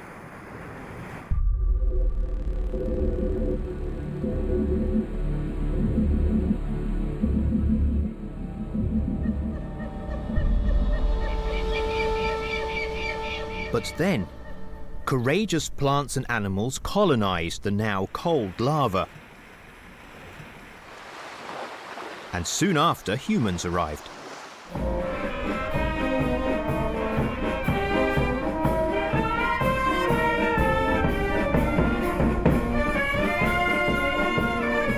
Today, they still battle against the wind and the fire of the earth to turn the volcanic islands into lush gardens.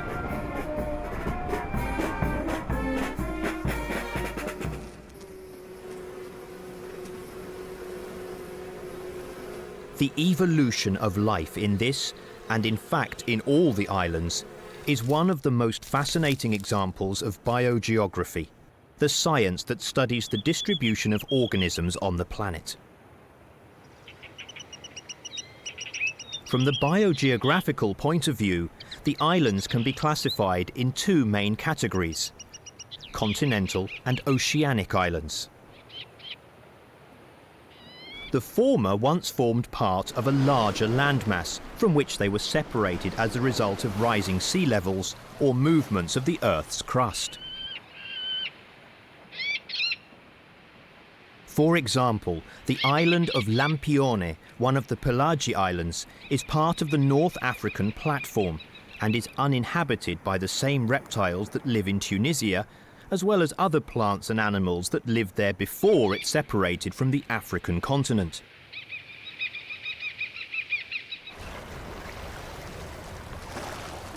Other islands are classified as oceanic, even if they are in small enclosed seas like the Mediterranean. One of these is Linosa. Although it is one of the Pelagi Islands like Lampione, it has a completely different origin. Then there are the Aeolian Islands, the Wind Islands, of which Volcano is the closest to Sicily.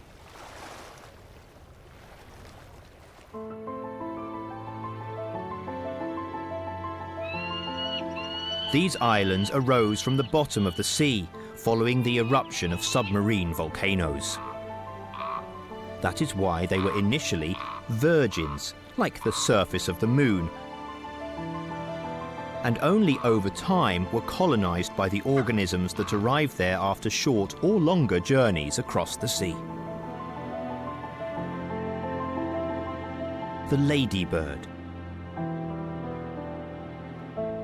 is a tiny insect with two small wings that support it for short and barely controlled flights.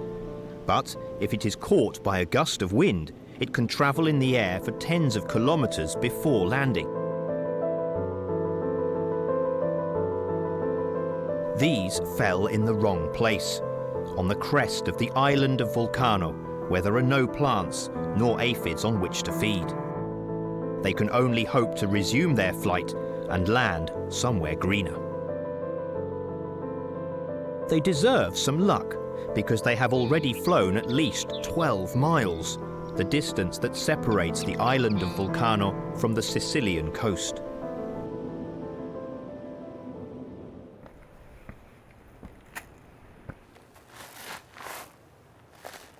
A modest but continuous emission of sulfur-laden vapours from the main and secondary craters testifies that the volcano on the island of Volcano is merely sleeping, and sooner or later will wake up. But for now, plants and animals benefit from the short ceasefire and can try to recover the time and space lost after the last eruption, which took place at the end of the 19th century. So these rocks have had around 125 years to fill with plants and animals. But apparently, not much has happened.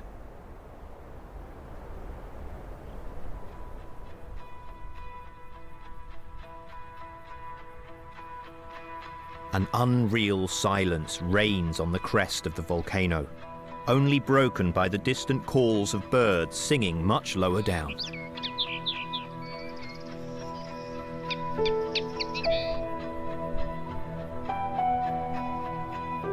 Colonization is extremely slow because the difficulties that plants and animals have to face are many and almost insurmountable. Yet, sooner or later, life takes hold. Broom is one of the few plants able to grow on land subject to landslides. Its roots go deep to anchor the shrub to the ground, even where the soil is more compact and etched with small gorges excavated by the rare but torrential winter rains.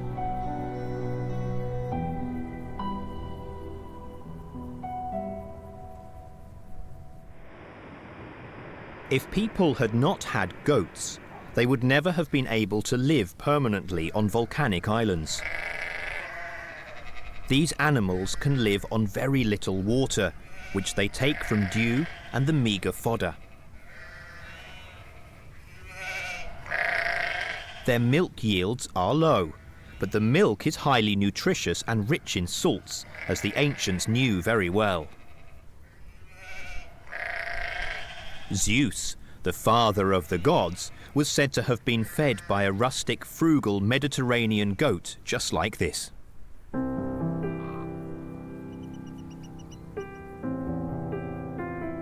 In Salina, the centuries-long calm has allowed more mature vegetation to develop on the fertile volcanic soils.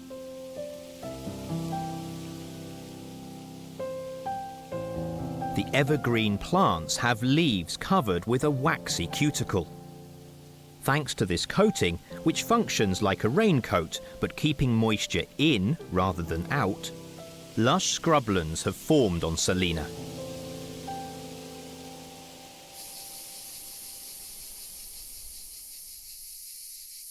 In summer, they resound with the deafening chirping of cicadas.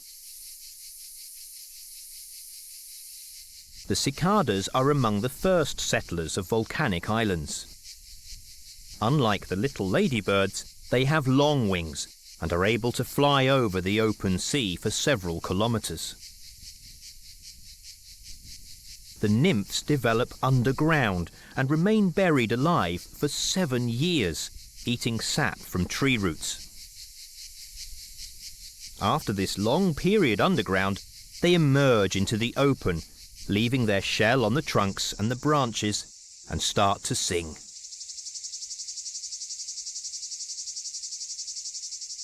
They spend a few weeks in the top of the trees in the summer sun, just long enough to mate and lay eggs. Then their life cycle is complete.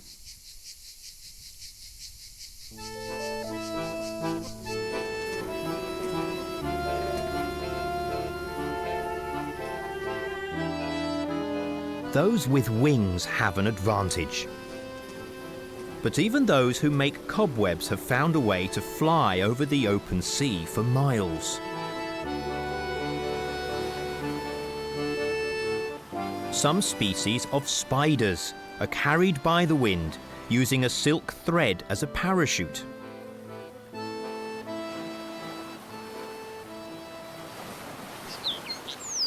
Once they reach the island, if they do not want to travel anymore, they can do without wings. The Carabus morbillosus beetle has atrophied wings enclosed in its fused elytra. It secretes a disgusting substance that protects it from being eaten by lizards, the most common vertebrates on the Aeolian Islands, which certainly did not swim here. In fact, lizards do not like getting wet, especially in salt water. These little predators are able to survive in a few square meters of rocks lashed by waves, swept by the wind and scorched by the sun. But they cannot stand the idea of ending up in the water. Each male defends a small territory, chasing away potential competitors and letting only females remain. The most beautiful of the lizards on the volcanic islands, as black as the rocks on which it lives, is the Maltese lizard, which can also be found in Linosa. It moves agilely across the stones that in the warmest part of the day can reach temperatures of 60 degrees centigrade, looking for anything edible.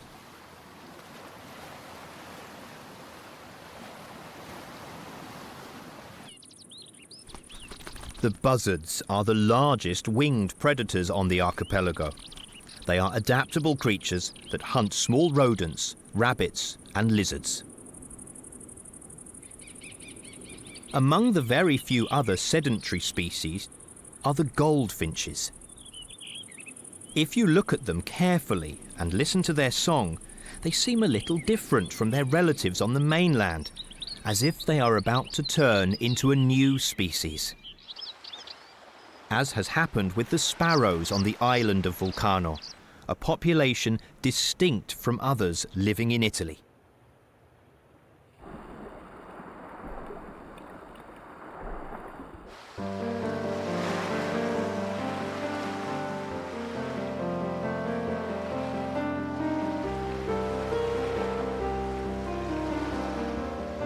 The wildlife is richer in Lipari, the largest and most inhabited island of the archipelago. Its slopes are covered in dense shrubs of lady's mantle that reach the seashore.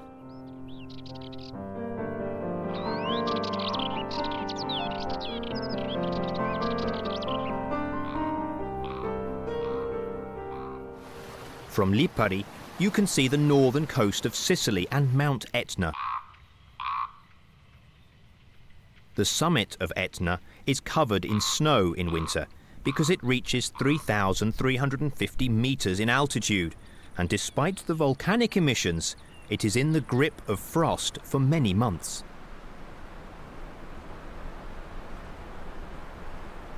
Even Volcano and Stromboli could have peaks covered in snow because they are more than 3,000 meters high, except for one detail.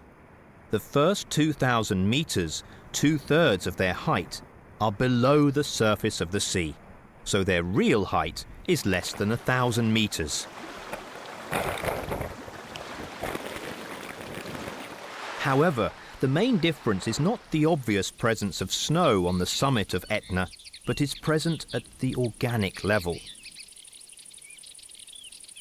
While Volcano, Stromboli, and the other volcanoes of the Aeolian Islands are surrounded by the sea, Etna is surrounded by land.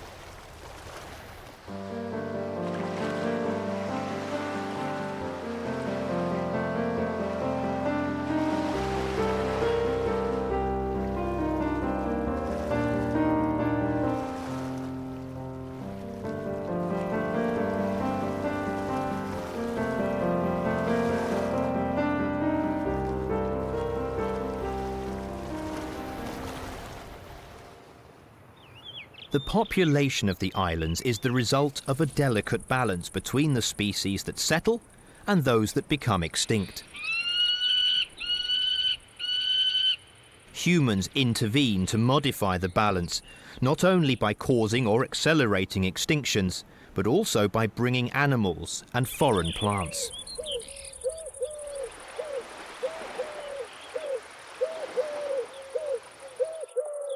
For example, collared doves are closely linked to humans and could not live in a completely natural habitat, which is why they thrive among houses and gardens.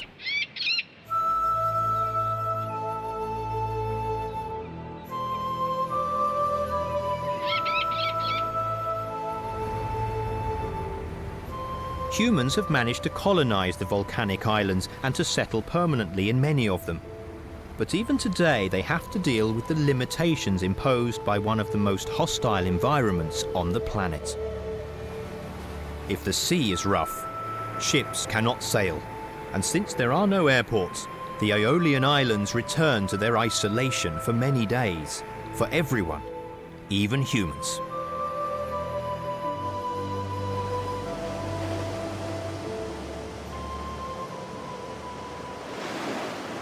A mistral wind has blown up, and the sea is gradually becoming rough. Force 6 and 7 according to the shipping forecasts. Waves lash the northern coast of the island. It seems impossible that the rocks can resist this fury, yet they have been there for millions of years.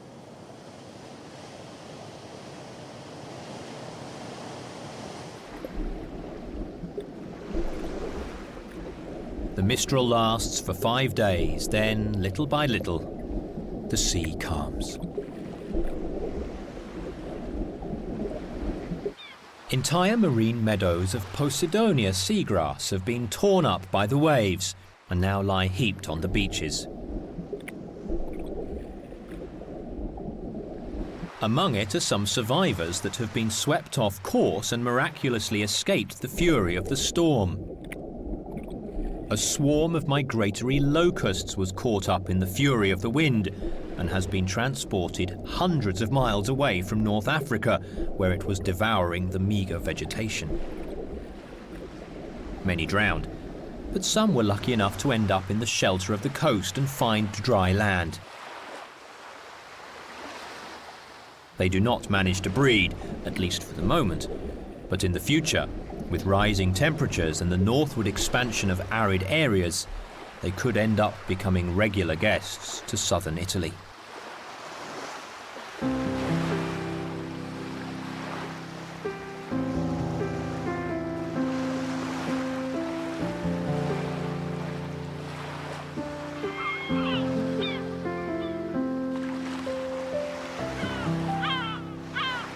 For many invertebrates, the storm is a boon. It leaves refuse and dead fish behind on the rocks, and crabs, with their sharp sense of smell, can locate them in a matter of moments. The problem, if any, is sharing out the spoils.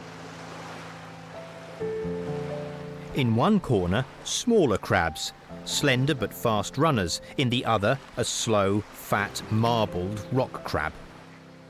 The match seems to have turned in favour of the rock crab, a true heavyweight, who drags his prey into his lair. But then he has to accept to share it with his cousins, who may be featherweights, but are very tenacious.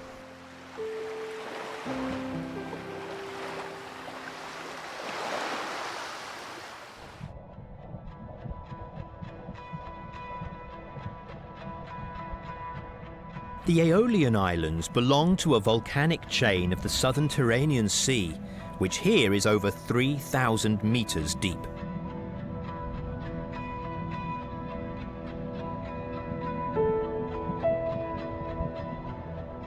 At some tens of metres below the surface, the lava rocks are colonised by a fantastic patch of Gorgonian coral, or sea fans, and other aquatic invertebrates, populated by many forms of life.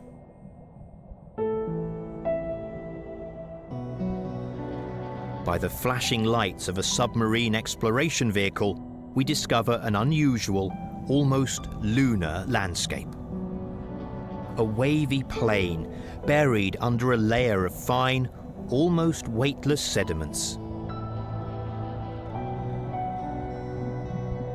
At times, small craters open up, evidence of the volcanic activity still underway in this part of the southern Turanian Sea. Some of these chimneys emit jets of cold water, others release hot water saturated with sulfur and carbon dioxide. It is an extreme environment, sunk in perennial darkness. Yet life has found a way to establish itself here too.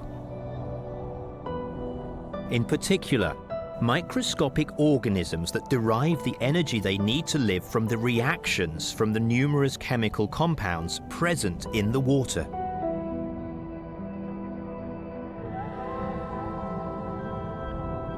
These waters have some of the most dense fish populations in the Mediterranean, thanks to a fortunate combination of strong summer sunshine and cold rising currents. The sea currents, which come from the eastern Mediterranean, flow deep down, touching the seabed. But when they reach the volcanic cones of the Aeolian Islands, they are forced to turn upwards towards the surface. Then they become rising currents, upwelling, and bring to the surface chemical compounds from the seabed that fertilize the water and encourage the proliferation of plankton.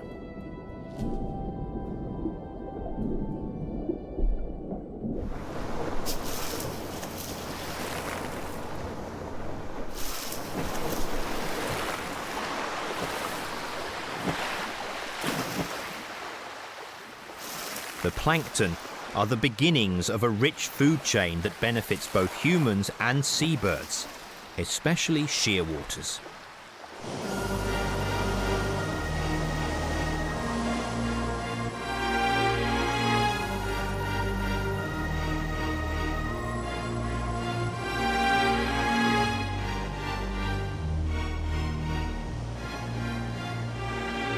Similar to the albatrosses, shearwaters fish on the high seas for several days in a row and then return to the nest where their companion or chick is waiting for them. For these birds, the islands are like an aircraft carrier from which to take off for their hunting, or rather, fishing trips.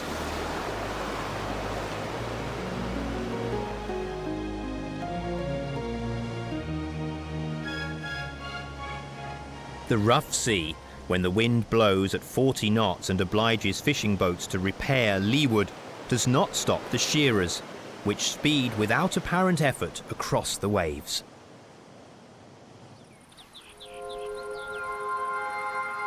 Hundreds of miles a day are not a problem for the larger shearwaters, who come ashore only to reproduce, choosing the steepest and most inaccessible stretches of the Lipari crags.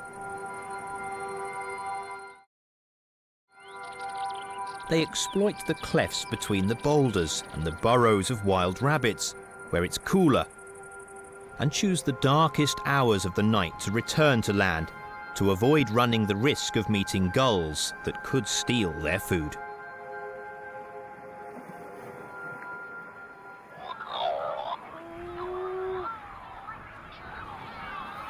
In total darkness, the silence that reigns on the northern coast is interrupted by a concerto of cries. They sound like sobs, the wailing of a newborn baby, or laments. For the ancient peoples of the sea, they were the dirges of the warriors of Diomedes, mourning the death of their leader, a hero of the Trojan War. Much simpler are the communication and courtship cries of the Cories shearwaters, that inhabit the largest colony in the central Mediterranean.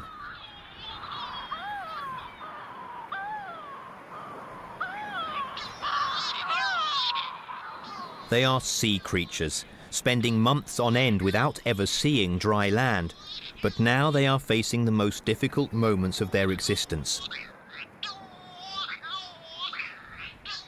Contact with the earth, an environment that they find hostile. They are large birds, the size of a seagull, with hooked beaks and webbed feet. The hoarse, low cry of the female and the higher note of the male follow one another and create a rhythm. Some specimens bear a ring that was applied to their feet in the past, some more than 30 years ago. They are old acquaintances of the ornithologists and return every year to nest in the same cavities they occupied the previous year. Technology has given researchers satellite mini-recorders, GPS and GLS devices. These are miniaturized so as not to cause the birds any discomfort, are attached to the legs or back, and record the position the shearwaters reach in the course of 10 days or after a full year. This will make it possible to discover where they go to look for food during the mating season and where they spend the winter. Only at the end of the breeding season do they leave the Mediterranean to winter in the Atlantic waters off the coast of Senegal, feeding in those stormy seas teeming with fish.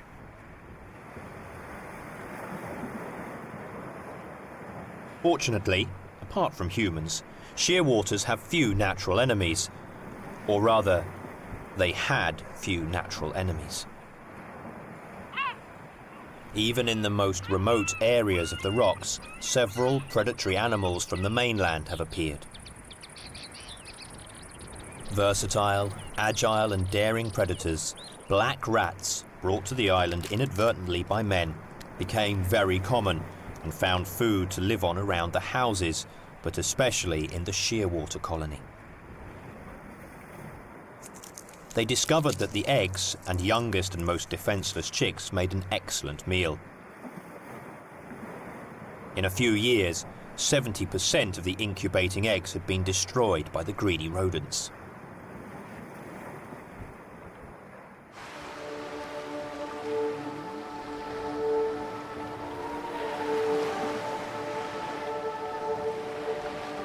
In a small, inaccessible rock live some pairs of a miniature version of the albatross, the storm petrel.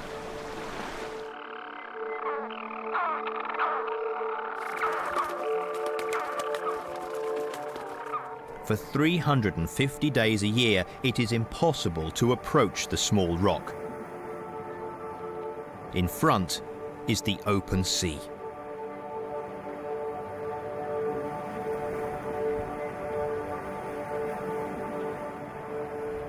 The slightest wind and the sea begins to heave and the waves beat violently against the rocks. This is one of the few places in the world where one of the Mediterranean's most mysterious inhabitants, the storm petrel, breeds. Despite its small size, the storm petrel is related to the largest birds in the world, the albatross, although it weighs just 30 grams and has a 35-centimetre wingspan. They are birds of the open seas, pelagic to use the precise term, and come to dry land only to reproduce.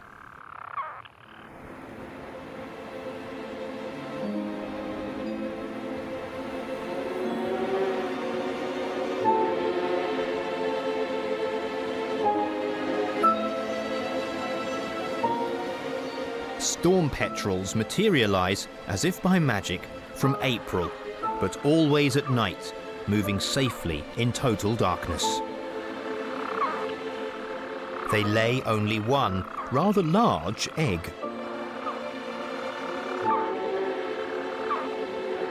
There is nothing darker than the darkness of a grotto during a moonless night, and yet these birds fly in confidently through the narrowest fissures. How they orient themselves is still a mystery. Perhaps like bats or the oil birds of the caves of South America, which navigate by echolocation. In fact, their agile flight is accompanied by the most unusual cries that bounce off obstacles and may serve to guide their movements. The precision with which each parent finds its young in the almost complete darkness is extraordinary. They are probably guided by the chicks' chirping, which is unique to each individual. Here, shot with an infrared camera, is the delicate phase of finding the beak.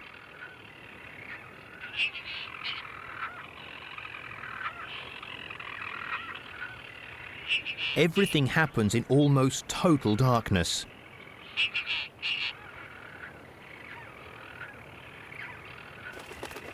Their nourishment consists mainly of planktonic crustaceans, tiny fish and squid belonging to species that live on the high seas.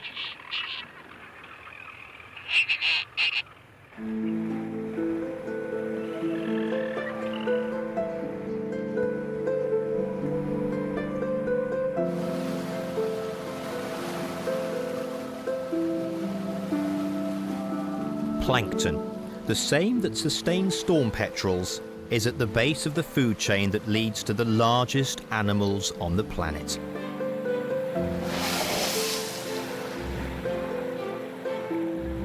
Until the recent past, it was thought that the great cetaceans entered the Mediterranean only occasionally, through the Strait of Gibraltar, coming from the Atlantic Ocean.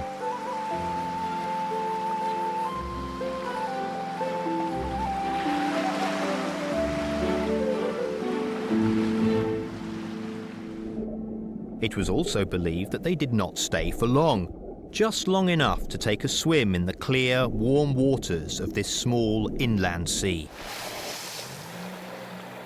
But research carried out in recent decades has shown that their presence is stable, and that there are populations of sperm whales and blue whales that live only in the Mediterranean, concentrated in the most favourable areas.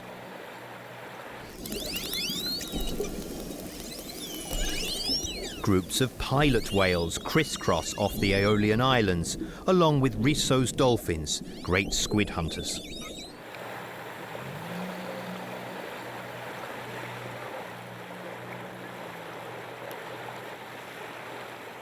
Spotted and bottlenose dolphins follow the schools of sardines in search of easy prey. They make long movements in the three-dimensional universe that for them has no boundaries.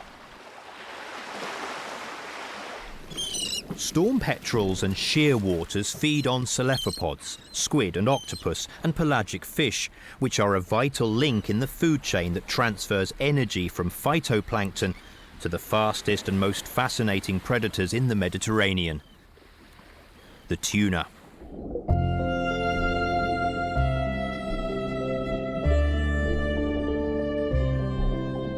The tuna is a large and rapid fish.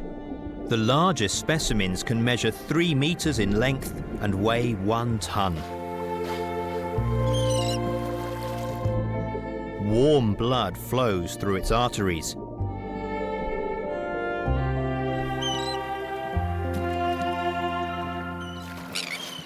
Its streamlined shape and powerful muscles allow it to swim at 90 miles an hour, and its breeding capacity is amazing.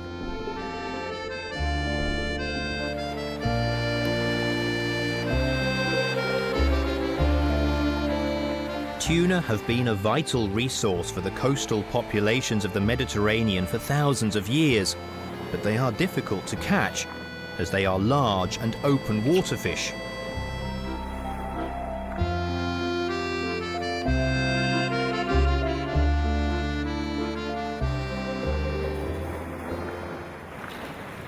It took all the ingenuity of first the Phoenicians and then the Arabs and other ancient peoples to design a system for catching them.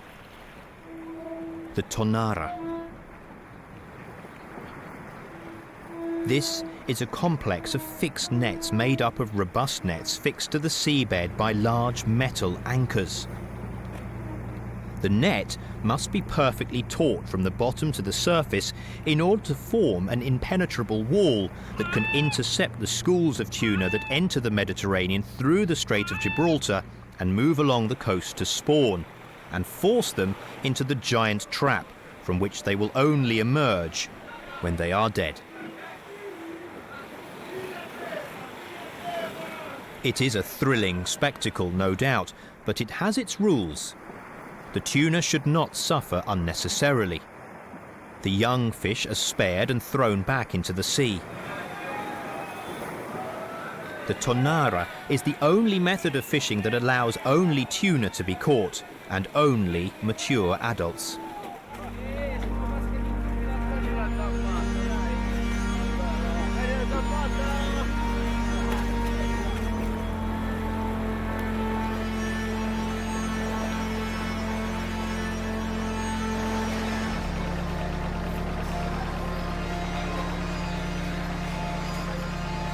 The pressure on Mediterranean marine resources has become unsustainable. Fish stocks are becoming exhausted, and many species are on the road to extinction. Even red tuna may become a thing of the past.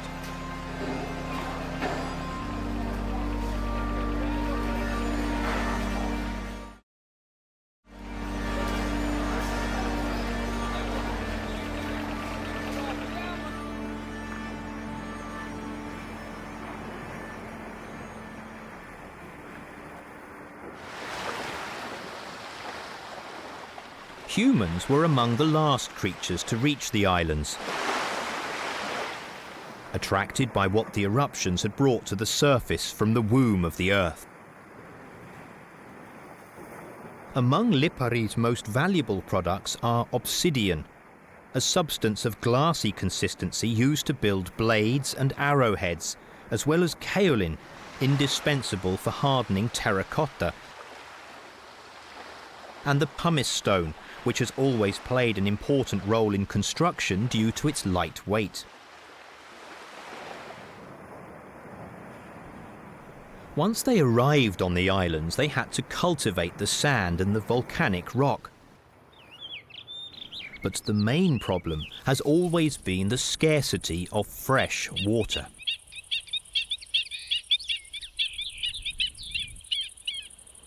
In Pantelleria, a volcanic island on the other side of Sicily from the Aeolian Islands, there is an entire lake, but its waters, while they may look inviting, are actually a poisonous broth, saturated with chemical compounds.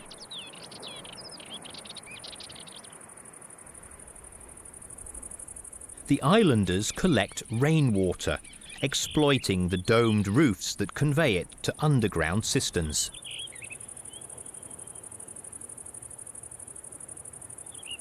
These islands produce a large part of Italy's capers, as well as olives, citrus fruits and vines, which grow in small spaces protected by the stone walls that shelter them from the wind and preserve the humidity. The rich cultivation encourages the presence of animals, and the migratory birds that move between Africa and Europe stop over on the islands.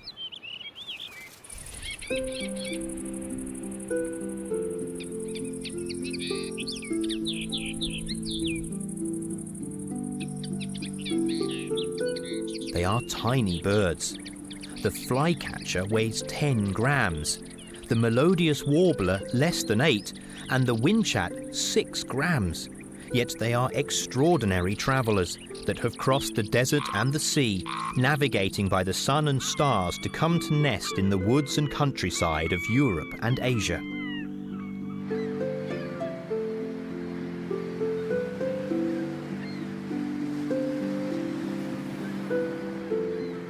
The seagulls are waiting for them. Their flight is rapid and their appetite insatiable. They are able to chase birds until they fall, exhausted, into the water. But once they reach the land, the little birds are safe and only have to think about drinking, eating, and resting before the next stop.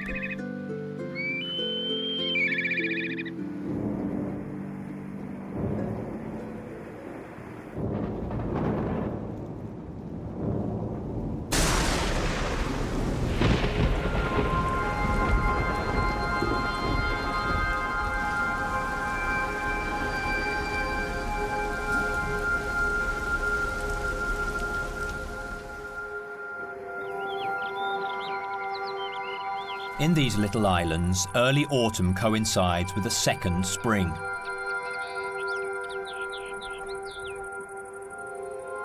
The first rains after months of drought give new life to the vegetation, and dracunculus flowers bloom among the shrubs.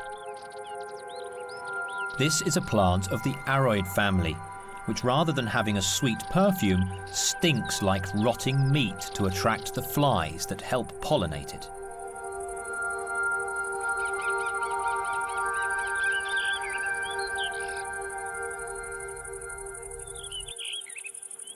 Many Mediterranean bushes are covered with fruits and berries of all kinds, food for many species of small migratory birds.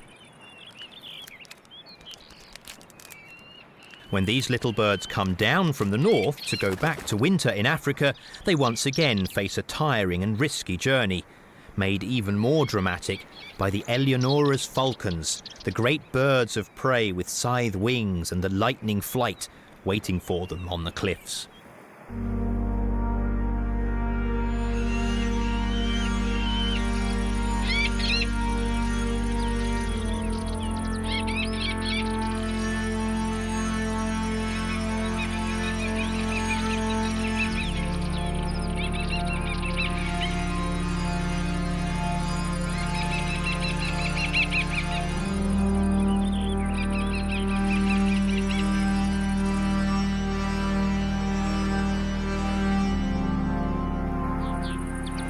They too are migratory, and once the young have grown, will leave for a long journey that will take them all the way to Madagascar.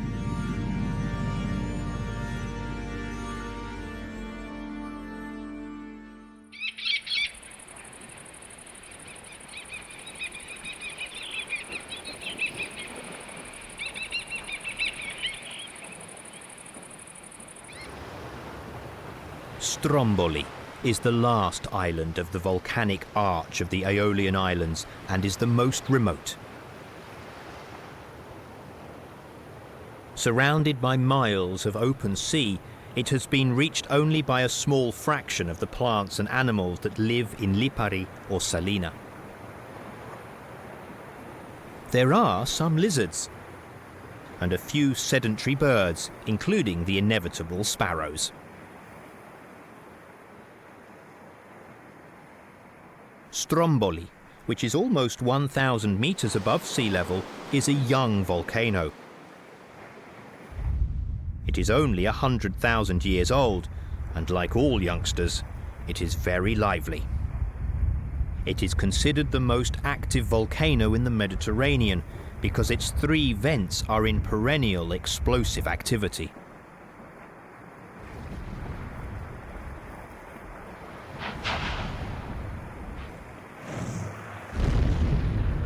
An explosion occurs every 10 to 20 seconds. It is accompanied by the launch of boulders, bombs, which fall along the steep slope that descends directly into the sea. Sometimes the eruption is accompanied by the emission of liquid lava, which flows downwards, accompanied by landslides that also generate small tsunamis.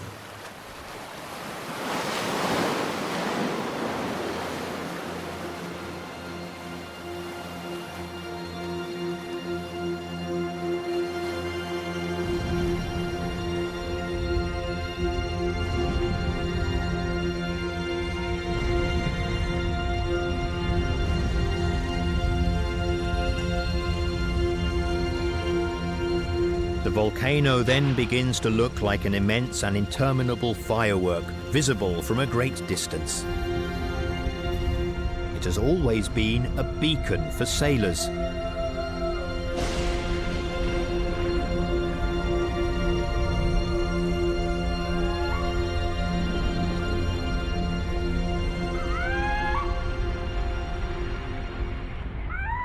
The owls are taken by surprise, perhaps even a little frightened. They cling together to get through this very unusual night.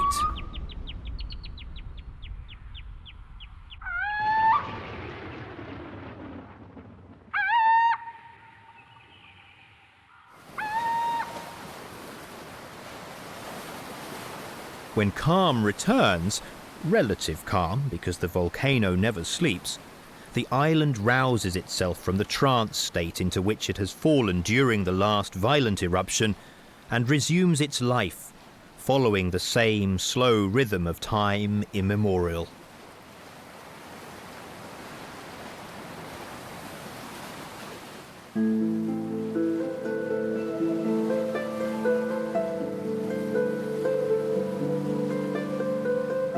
Although water today arrives on tankers and links to the mainland are frequent, this and the other wind islands continue to remain hostage to the waters of the sea and the fires of the earth.